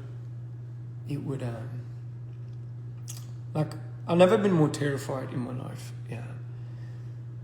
Never in my life have I been more terrified about opening my eyes and not realizing what I had done, or who I was with, or where I was at, or what had just happened. And here's the thing, when you get to that state and you look around and you see the people's faces, and the reason why the reason why people couldn't really take it was because, the first thing they said to me was like, you're going to put these people in debt. Like that was the answer back. And I know, listen, they had no idea the exact state that I was going through. It was a request, but at the same time, like if I had just not done that show, obviously it would have put all these people in debt. Like not just the promoting side, just a lot of the workers. So you know what? Just hearing that, what do you think I'd say? I'm like, yeah, fuck it, man. Like you did it up to this point. You did it up to here. Why not? Just fucking, who cares? It's not about you anyway. Just fucking go for it. And I did it. And I went on stage and I blacked out. I blacked out for what? How much was it? A month. Exactly a month. And the saddest part is I woke up in Korea. I woke up in the hospital. Getting fucking stitched up again. And then I was like, man, what happened? What the fuck happened? I was doing a show in Sydney. And then, you understand, our support system, like Rami at the time was on deck. She's filming all of this. And the reason why we record all of this is not just for me, but for us to understand what is happening with me. It's like a log where there's only a certain amount of time when you get to a point where you ask somebody and they won't tell you. So you get all these trust issues from people not really telling you exactly what you did and what happened. And a month is a fucking long time for you to black out. So I was like, please, with all due respect, I deserve to know what had happened or what the fuck's going on. And then we went down our list. And, like in Sydney, after that happened, that's when my high school mate, my best mate from school, Ronald, appeared. And he just came for the show. Like, bro, the dude just came for, like, to support me, as he always does. He didn't know what the fuck was going on, especially DPR. He just saw me switching and he was like, this guy needs help. This guy's in trouble. I've known this guy since high school, and he's been the same ever since. So I was desperate. I was so desperate. You don't even fucking understand. I was desperate. I just needed anyone by my side. But I didn't have the audacity to even begin to ask Tarbin or even, you know what, Cream stayed around for a bit. Cream was like, you know what, like he tried, but it's not on anybody. Like anybody in our situation at that time was going for it. They're fucking ruffled up. But I was like, fuck, I'm gonna send it. So in Sydney, apparently,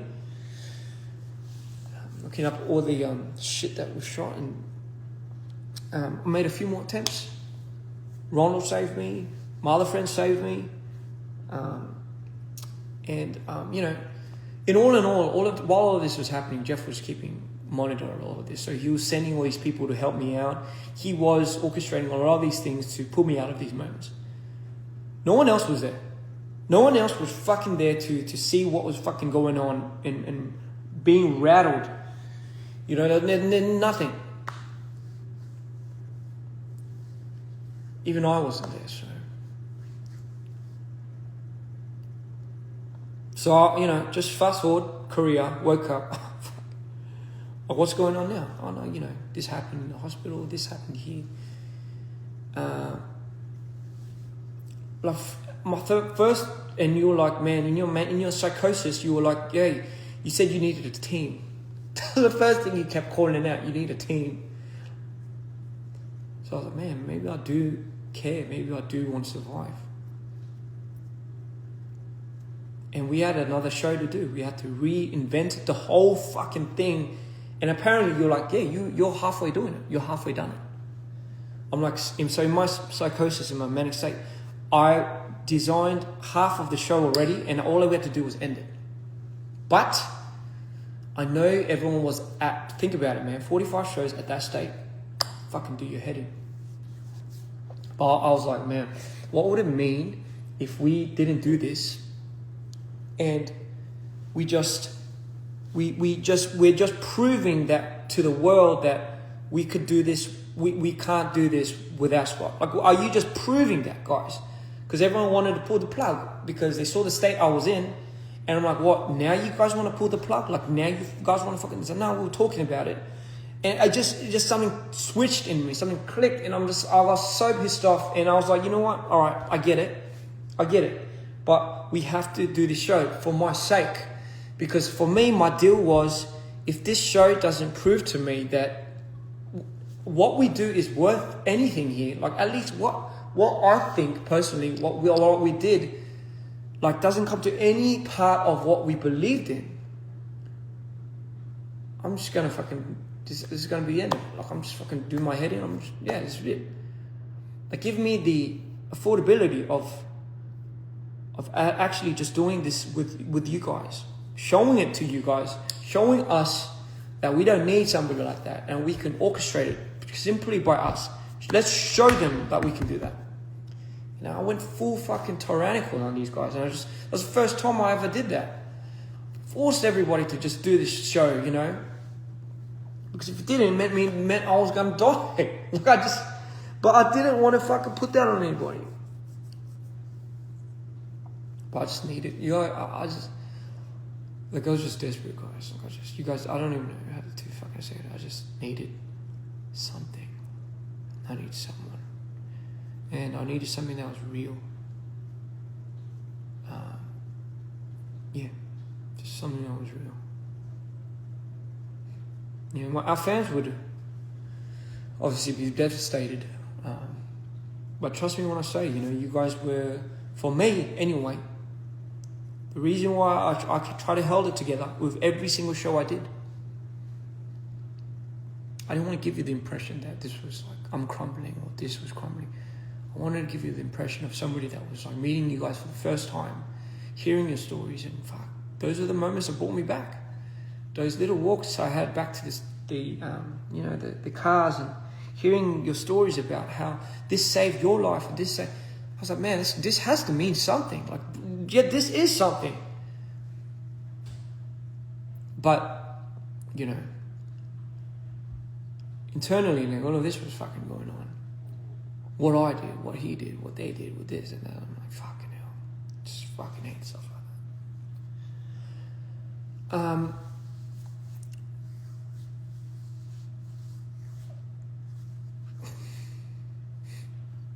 So I think a lot of people are missing the point. So when all of that finished, and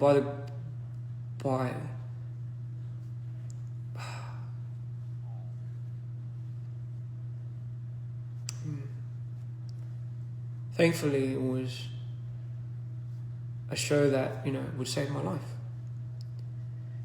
Nope. And you got to understand, like, it was not even the show. It was not because of the outcome of the show or whatever. It was when I went back and, I wasn't going to go to the after party. I was just going to end it there. Like, you know what? This is it. I finished. I did my job. I'm not good anymore. I'm going. And for some reason, I felt like I had to go to the after party, and that's when I saw everybody celebrating and everybody like crying and feeling like they've overcome something so big that it was so inspiring, and I was so in awe when I was seeing this, and I was like, wow, so this is what it was. Like, this was the energy. Like, this is why it was so important for us to do this. Like, this is why it was so important. It was so necessary, sorry. And that's what I took from it. And then I met, and from the darkest era of my life, where I thought there was no coming back, where my idea and image of people were just so vaguely just distorted, I started meeting these people that I had in my life back in my time. Some of which you might know,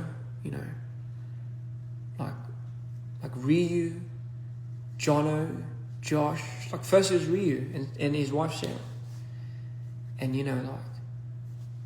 that's when I truly believed there was a God, because how could there not be?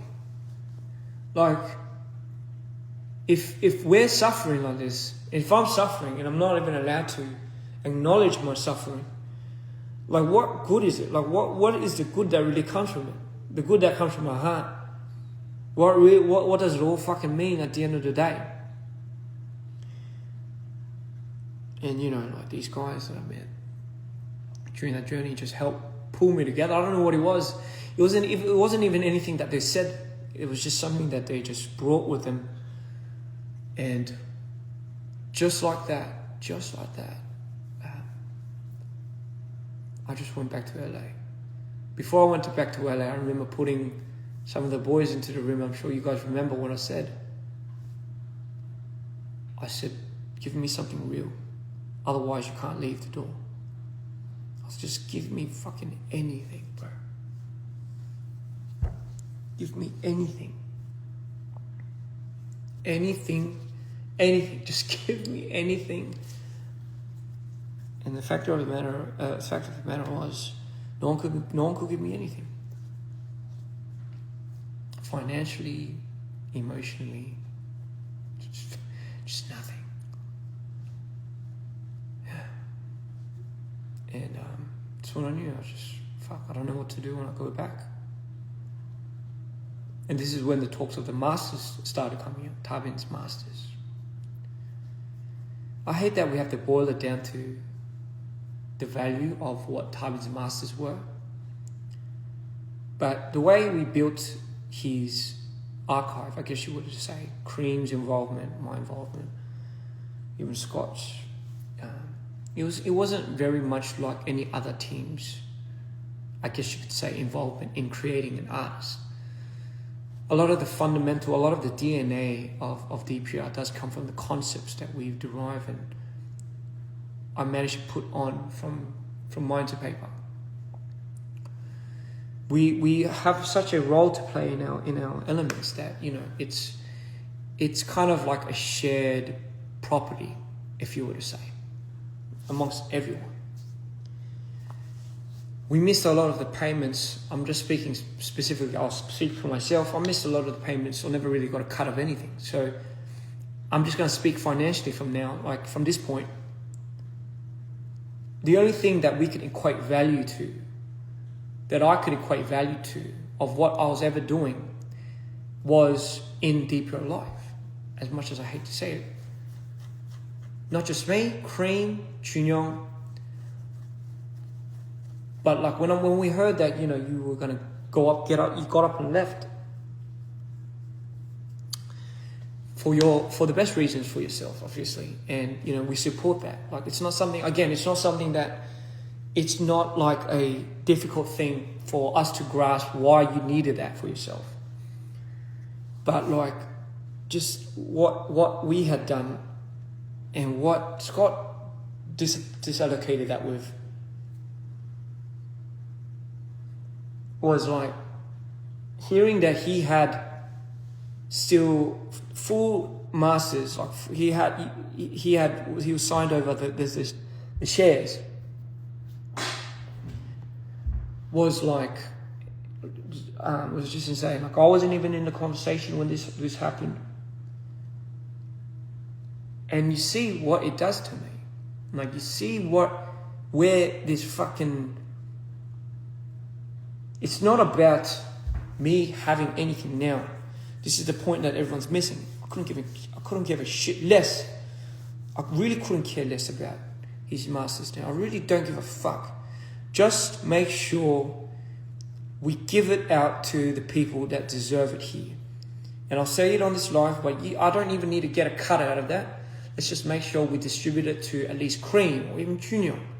At least the people that did something. So then we know whatever we did at least in the past, or whatever we decide to do in the future going forward, at least they have a part of something that they thought was real and it's just not completely destructed. Just that much, right? Yeah, just that much. When I heard what you did with the Masters squad and who you gave it to,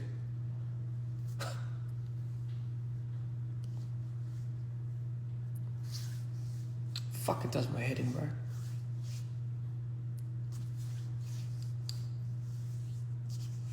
Number one, the fact that you had it, sorry.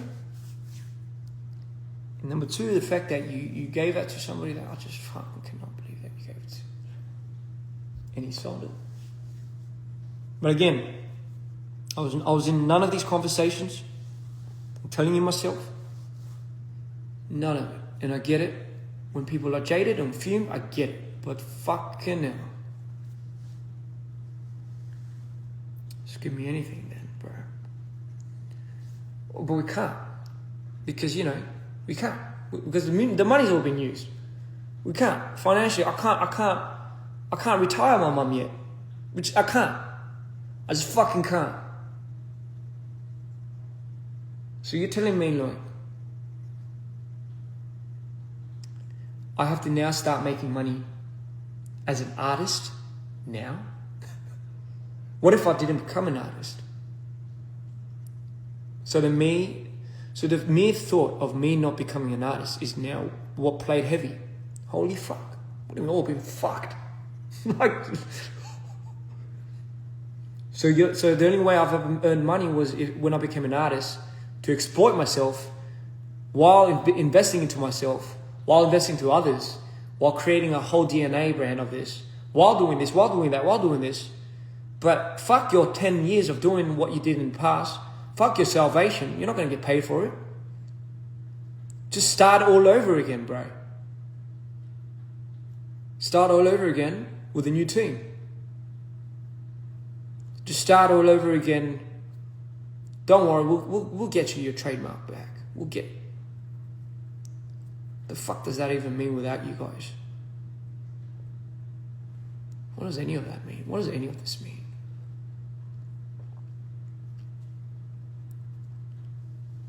You don't even understand. The idea, the image of what I had for us has been destroyed. The people that were in that image and the vision and the picture of who I believed in and celebrated is no longer here. And you can't say it's because of this and because of that. Because when I had said,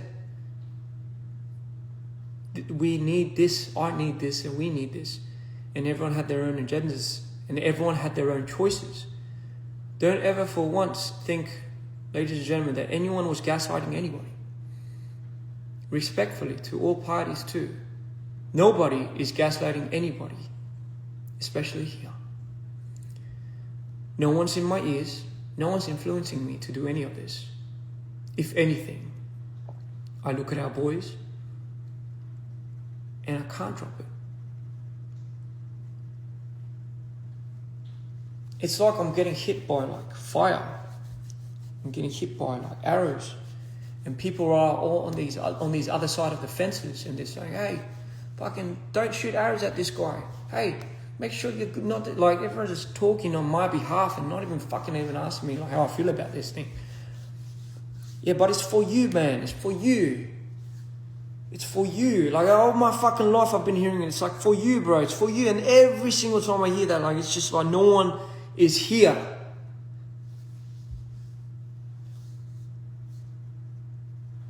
So I don't want to hear that anymore. I don't want to hear. It's for you. It's for you. Don't worry, man. I'm getting this right. Don't fucking say it.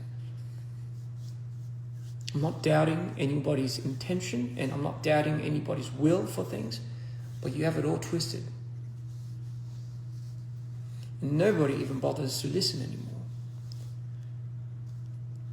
You don't think we've tried? You don't think I've tried? You really don't think I've tried?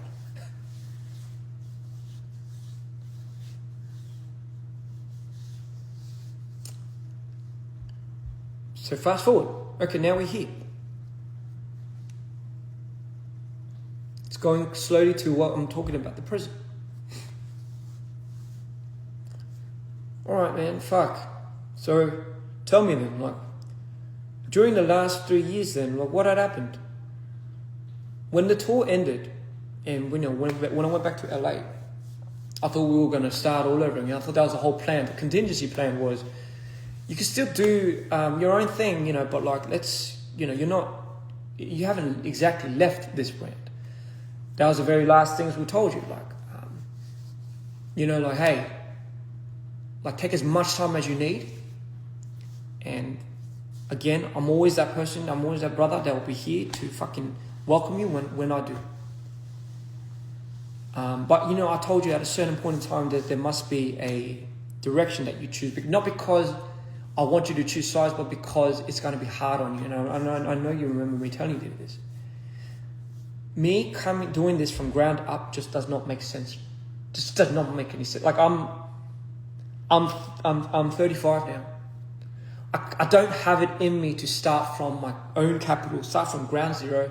So what you ask of me, to walk away from the person that has facilitated everything, the person that has done all of this and this and this, and I told you, and this was right around roughly the time that I think you came over to tell me, and this is when I was, because bro, somebody has to take care of Kareem and Arctic and their artistry, Chunyong. Somebody has to do that. Like, having to go off of certain words, allegations, accusations without any fallout backup plan.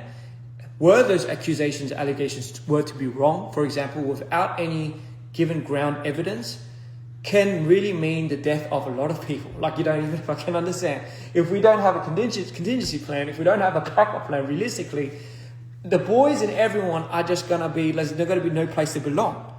Like, everything is going to fall apart. A structure, a system, like, whether we hate it or not. So until, this is the one thing I told you was, and this was the period of time when I was making stuff for Do or Die, and I was helping Artie with his music video. I was shooting it.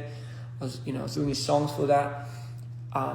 And you had come over and, we had talked about this. And I remember the last conversation we have had with him was, bro, let's just give me hard ground evidence.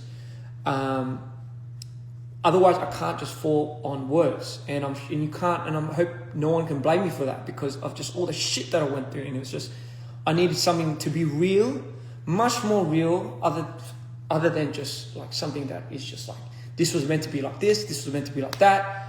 And for whatever reason, I was like, okay, like, I'm still open to all of this, man. Like, I'm still open to it. As a brother, I love this guy. Like, this is just something that, again, was something I needed to make sure I had grounded. Had this give in, I would not be here. Like, that is why it's so important. And this is why I'm telling you, like, I do not want to fuck around anymore with my life, me personally. Not telling everyone is doing that. But for me, like, there's got to be a point in time where I just got to hold myself and just stop and just follow my intuition. So for me, I just thought, you know what, like, until something until something becomes more solidifying, I can't move, I can't budge. So you know why it's such an awkward situation when the dude that I'm trusting, the dude I have to trust, and the reason why I say this is because I went through with my mum, all my attorneys, all my lawyers, and I went through a lot of the documents that, you were filing and I was meant to file, and all of these things that could have been and would have been marks of, like scum, like we just fucking auditing. That's what that's what Ronald was there for. That's what I guess your mate Matthew was there for. Ronald was my finance guy. He was in banking business for more than 8 years or something. So if anything, it wasn't like I didn't have these people that didn't know what they were doing. I had the people that were biasedly on my team that were meant to work against these type of people. So while that was happening, I'm sure like a lot of these other third parties were like drafting a scenario of their own, trying to find the means of getting this. And all this spectrum, I'm just looking at this one dude. I'm like, would this one dude, Jeff, right? This guy that got like all these things and gifts and, went through the hardships with us when we were at our financial loss, stuck by everything contractually, like on paper anyway. And on paper, I don't know what we were talking about. On paper, where it matters anyway. Our relationship with him is transactional. When you're saying, when people are saying like, oh, but he's using you. Yeah, but I'm using him. It's a transactional code. And as long as it's transparent, it's good. But for the most part, for me, because being with this guy has to be transparent with me. He has to be. Like, he can't risk that. Like, you got to understand, like, it's not just, we don't have like these things that like no one's like at risk. Everyone is has something to lose for. Everyone. Especially that dude. Especially that dude. So a lot of the things that I'm hearing, a lot of things that I'm reading with a lot of these files and these lawsuits just doesn't, I don't know, brother, like it just doesn't click with me, because I'm like, why would this guy do it at our most demising time when everything is coming to the light?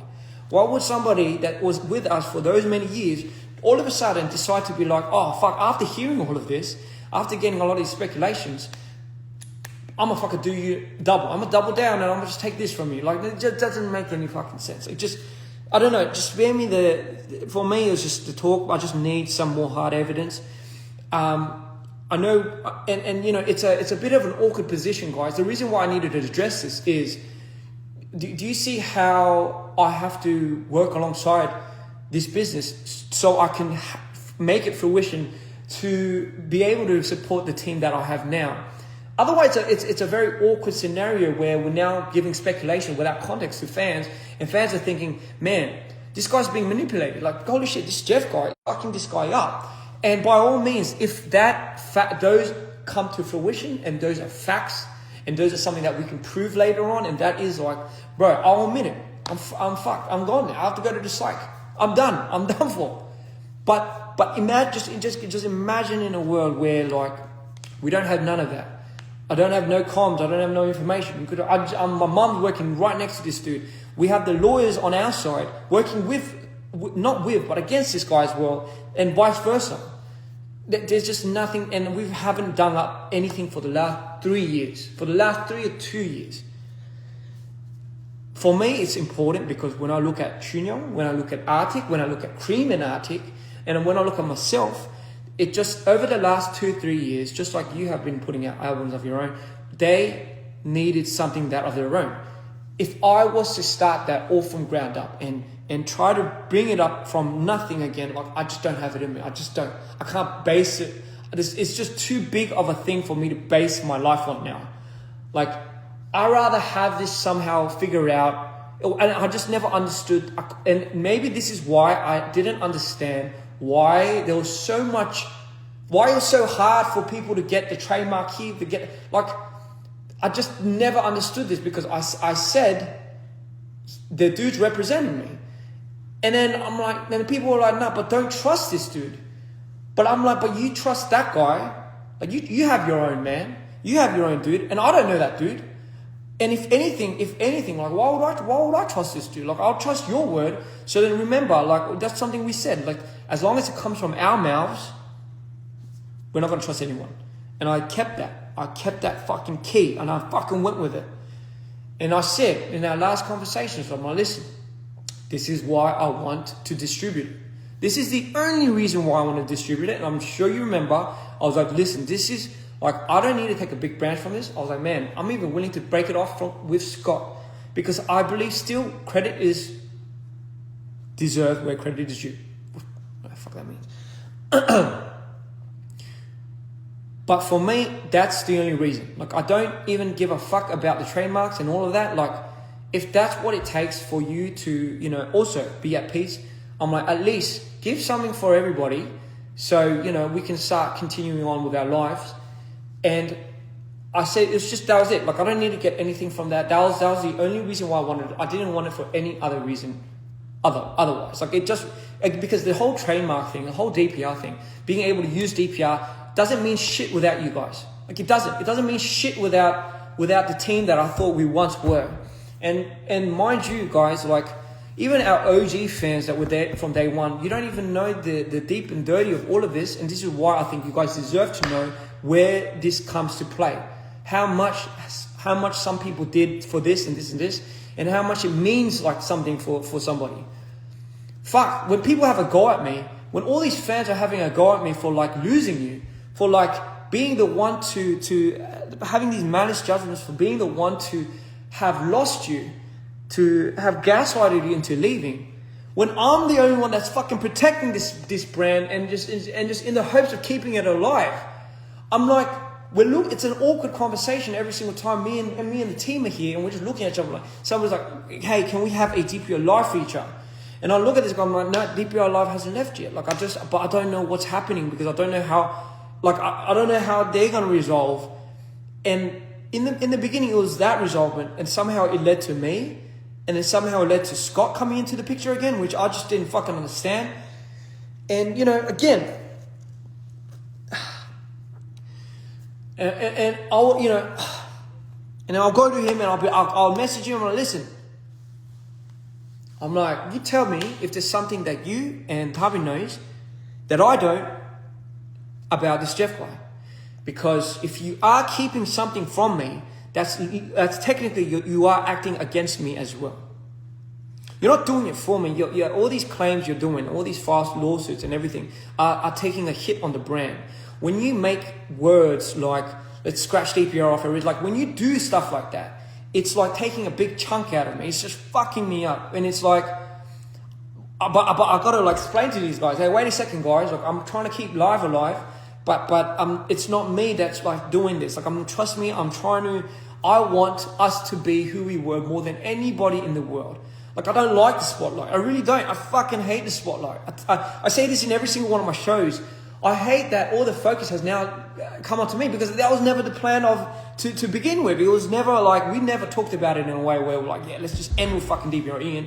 It was like we had all these DPRs in front of us, and fucking hell, like everything we've built it around, just like, I just can't like this is the aftermath. And guys, this is not like to say that we're blaming like Tarbin, and we're blaming, if anything, I'm blaming Scott, but like I'm not having a go at this guy right now. It's just no one even bothers to see this side of the spectrum of like, somebody has to do something for this guy, then somebody has to do something for this guy. What about Cream and Arctic?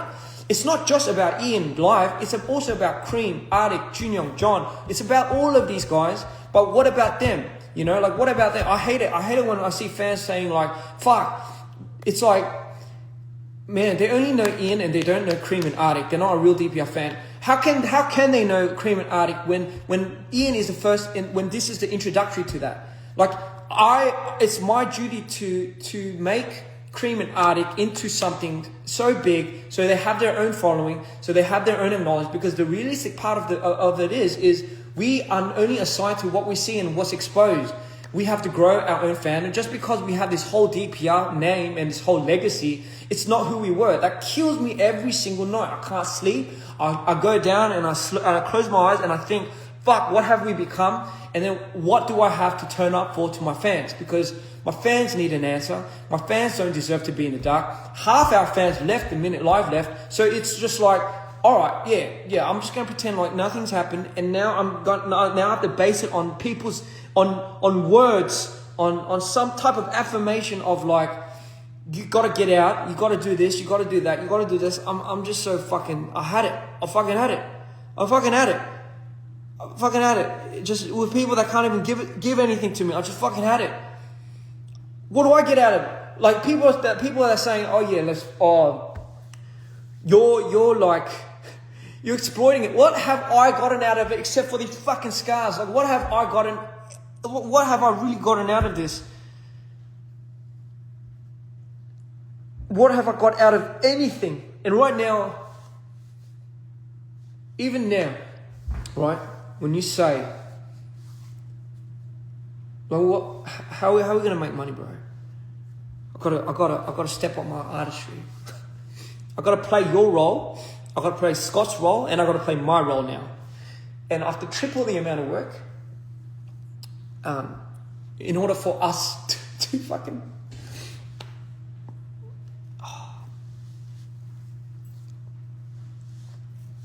Gotta look out for my people.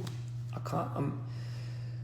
And for those that are like wondering what the state is like now in DPR, I mean, over the last 3 years, we did a lot of things. Like we had Arctic come out. That's a big sense. Chunyong's brand has come out. Cream and Arctic's combination, Cream's solo album. You're telling me none of this, all of this, meant nothing to me, even in the last prior 3 years. Like, it's like we're just kind of funneling through it. It's like, oh, yeah, let's go look beyond this, man. Look beyond it. Come on, don't be stupid. You're being facilitated again. You're being used. You're being utilized in a very unfair, uncanny way. In a very fucking... Like, you're being used, bro. And when I hear that from the dudes that are just out, not even in here, it's like, man, I can't fucking comprehend this somehow. Like, I just can't. Oh, but it's for you and everything. And it's like, all right. But what about these boys? What about these guys? Like, what do we do? The last 3 years have been probably the most turmoil without you, because I sincerely miss you. I sincerely miss how we were. I sincerely miss the team and who we were before. But if things can't come to, if like nothing can come to clear, like even after 2 or 3 years, and you're telling me in the 2 years I wouldn't have done nothing.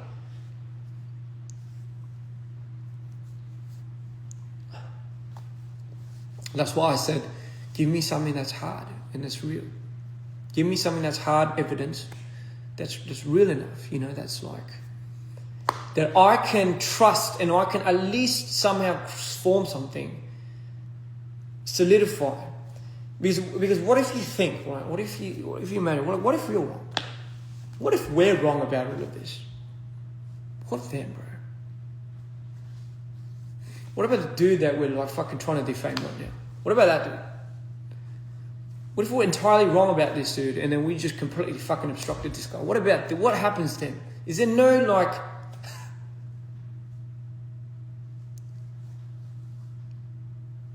I'm in such a fucking awkward position right now,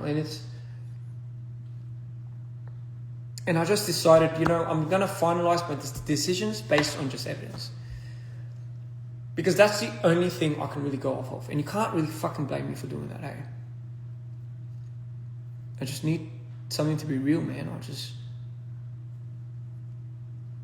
And I know for the audience, the last 3 years was just reconciling with who we were and what we were now, and just a comparison of that was fucking obstructing me from everything.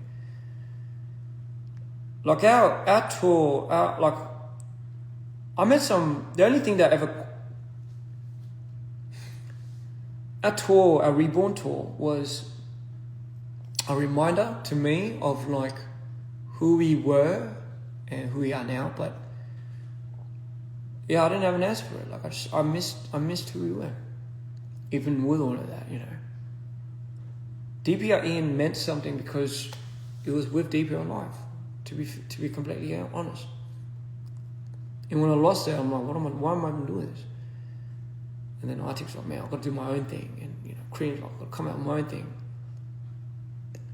And during those turmoils, I'm like, man, like, do I have to just use this as a distraction or what? Like, I'm on the fence. After the Reborn tour, and you know, it didn't do too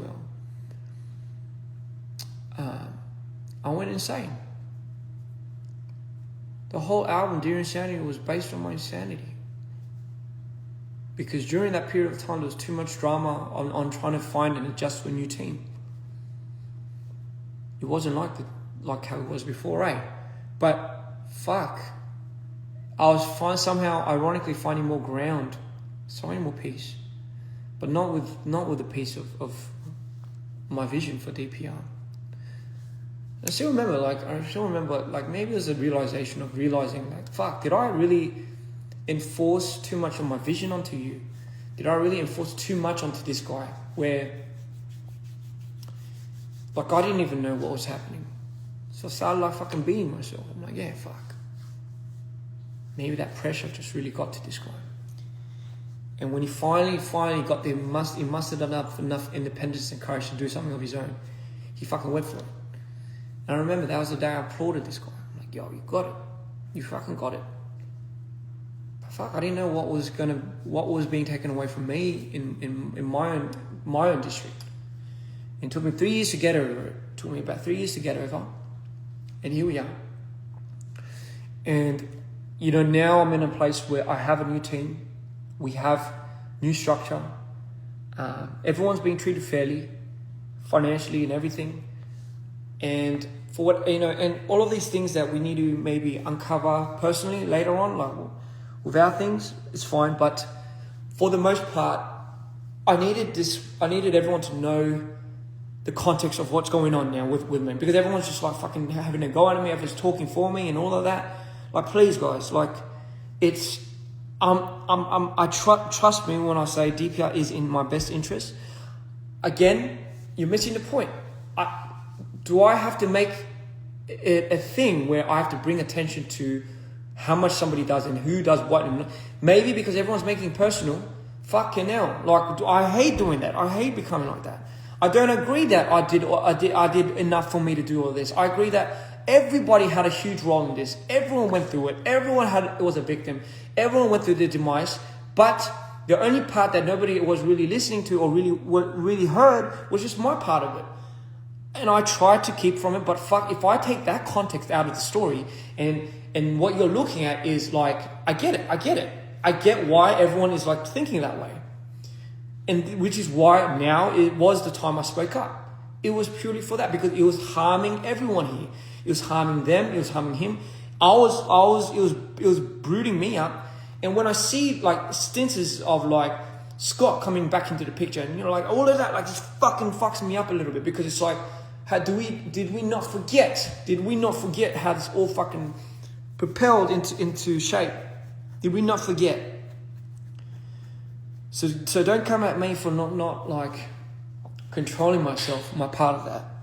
I did everything I can to fucking hold that to my wit. Oh, fuck. Sorry, I wrote like all these fucking things I wanted to say, but I just went off task.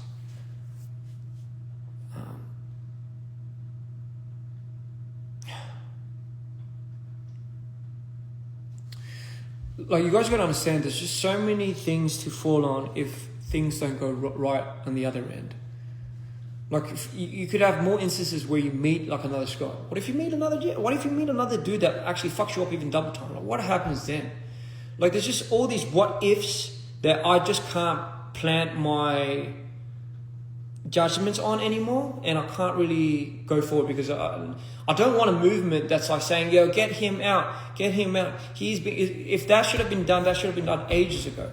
Give him what's his, like, again, it's not about that. Like, I don't give a fuck about that. Just like the people that I've done it with, it's just, as long as I know you guys are solid, man, as long as you guys care, well, that's just literally what I honestly care about. Some gratification along the way, yes, it would help quite a bit. I'm always open to fair agreement, but again, nothing was really finalized by me when it came to a lot of these, like, back and forth, like who gets what, who gets this, like it. And then the fact that everyone's making it about that is what pissed me off. It's what fucking infuriated me, because it was like, bro, it was not, and it's not even about that. It might be about that for them, and for whatever reason, please respect that. You know, don't have a go at them, because it's just maybe their intention was that. I'm telling you how it is from my perspective, from my personal thing, from my own mouth. My goal right now is just to rebrand and rebuild us into who we are going to be into the future. And I I can't really do it if some things are just kind of being like in the way. And I'm not saying it's going to be like fixed in anytime soon, but for the record, ladies and gentlemen, no one is fucking in my ears here. No one is like manipulating.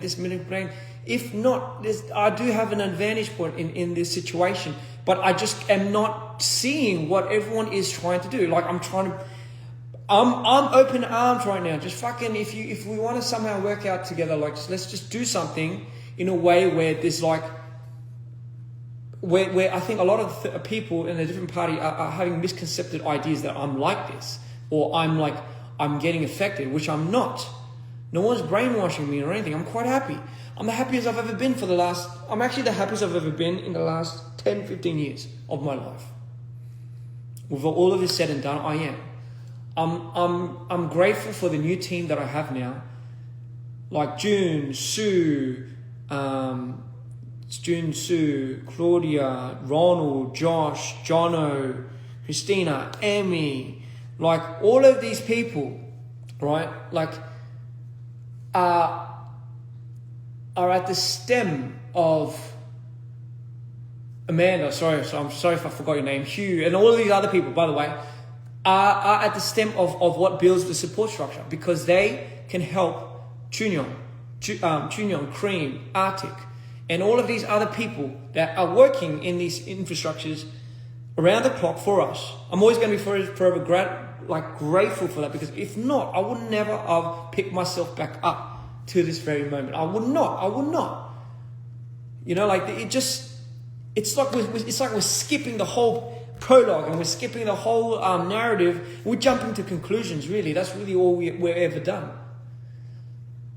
But again, today was just for me to clear up the air with what was going on and what my life story was. I just needed someone to talk to. I know it's kind of sad that I have to like sit down and talk to a phone and about like all of what's really happened to me. It's kind of like, it's therapeutic, but at the same time it's not, because it's like, it's kind of, I just don't know how it really boiled down to this very moment. Because like, I hate being victimized, guys. I really do. Like, trust me, at the end of the day, I hate being so victimized. So please, like, just, save the pity party. I beg you. I'm good. All of the things that I went through was needed for me to come out on top. Were some experiences necessary than the other? No, some weren't. Some were not. But necessary. Like I needed it. I needed it for myself. So, with that being said, I hope from all of this, we somehow find a conclusion to a lot of these things. Another thing I want to tell you guys is, for our fans, like, again, I know more than anything you guys want us to be that, right? And I apologize deep down in my heart for letting it get to the point where it got completely skewed.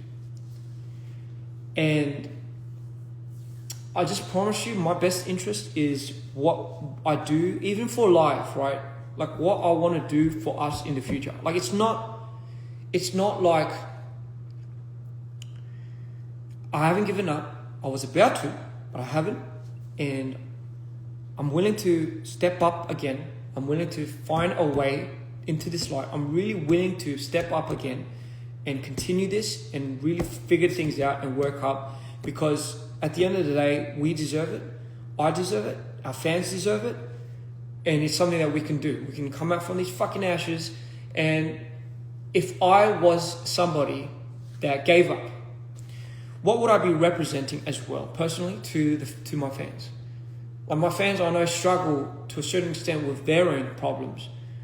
I just didn't want to be the voice of somebody that was like the result of their, I guess you could say, their demise. And I did not want to give that a go. I didn't want to give a go of me losing. And, you know, it was a saying that I've learned from all of this. It's like, if you want to show a person who you are, then don't show the person who you think they need. And that was something that was what really got to me, and that's something I've learned. again, a lot of all these things that I've ever talked about was because we had our own choices. We should hold ourselves own accountability for whatever we decide to do going forward and whatever we did in the past. Let bygones be bygones, but at least know this. And again, for our fans, thank you for always supporting us. Thank you for supporting Carbon. Thank you for supporting even like, I don't know if you're supporting, like, but just thank you for supporting everyone in general. That's what we want. Like, we don't want it to be like this whole war thing, right? And here's another note to add to that. Some people can like some people for a different reason, right? Like, you should never ever bash somebody for liking somebody for a completely different to yours, whether it be more in depth or whether it be shallow or not. Let somebody like somebody for their own reason.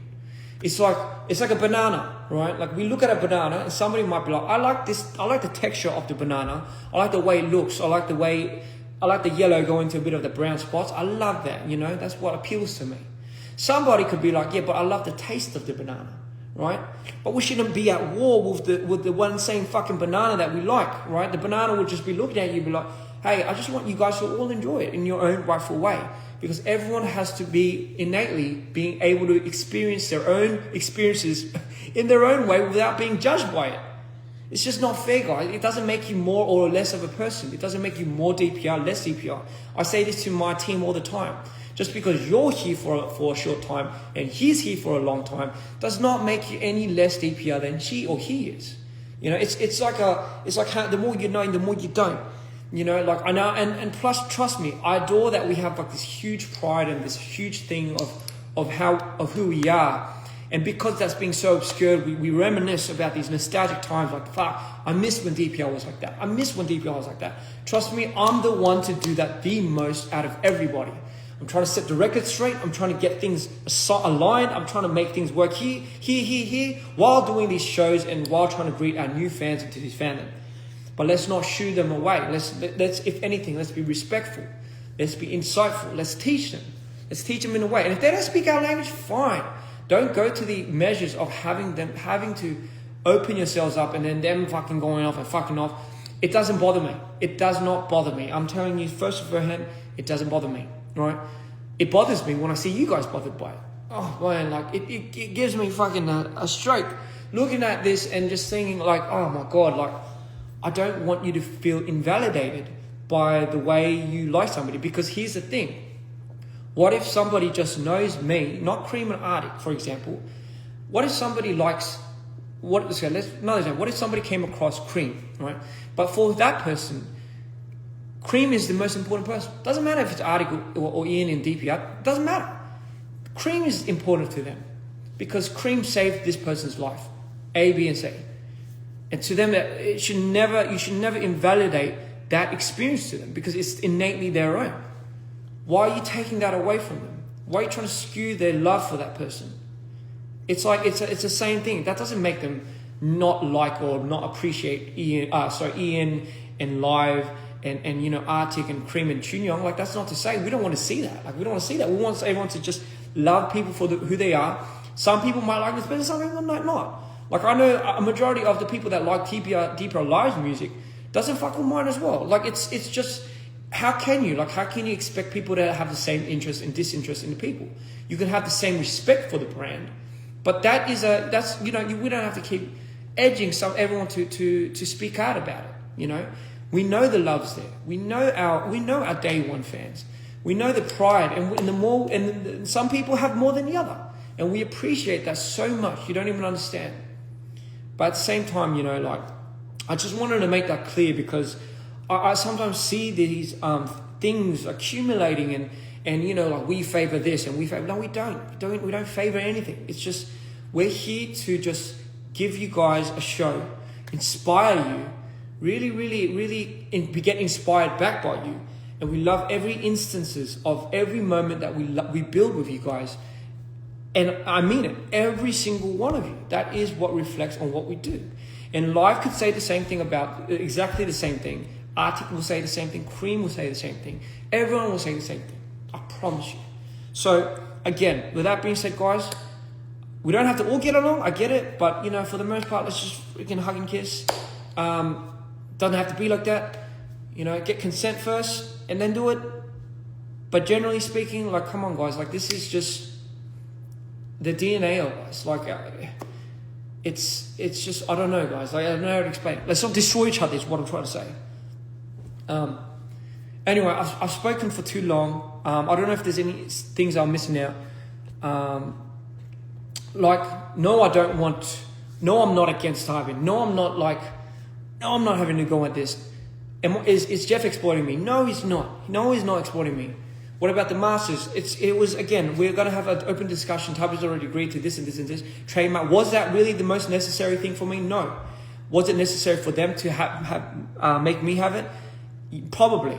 You know, where did the money come from before DPR started? And I just told you, such and such and such. And this is why my support for DPR is probably a lot more passionate. And this is probably where the bias comes from. Why speak about it now? Because the rumors affect the people's jobs here. This is to set context, to ask for the evidence, to maybe set evidence, maybe peer pressure people into providing the evidence a lot more speedy and needy, so we can kind of finally come to the light and really agree upon the decisions and finally start fucking moving forward.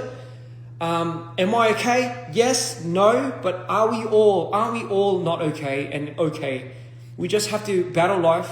We just have to get back up, just kind of brute force through it, because at the end of the day, it's worth it. You're worth it. You know, you have people that care about you. You wish them well always, and they wish you well. I just have to be more attuned to it. Again, I'd hold myself accountable for a lot of things that I've done wrong with this. A lot of things that I've made mistakes with. Maybe peer pressuring a lot of people. I didn't want to come across like that.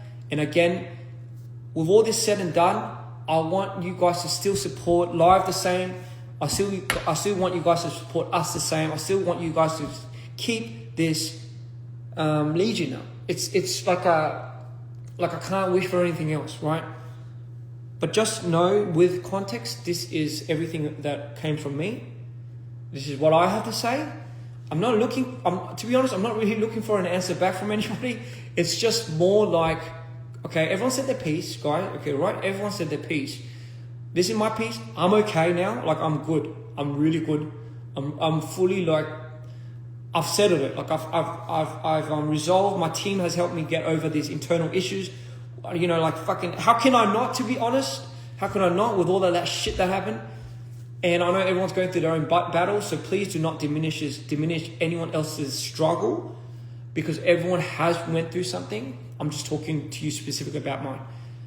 Thank you. And again, whatever comes to fruition after this, let it be, and we'll find a way to resolve it. But for now, I hope things have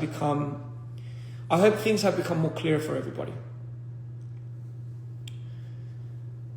Thank you.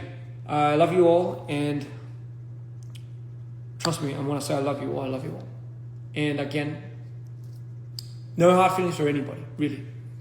This is just a matter of the case. I'm just saying how it is. Thank you.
I'm just taking it how it is.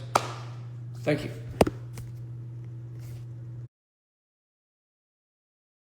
I'm just taking it how it is.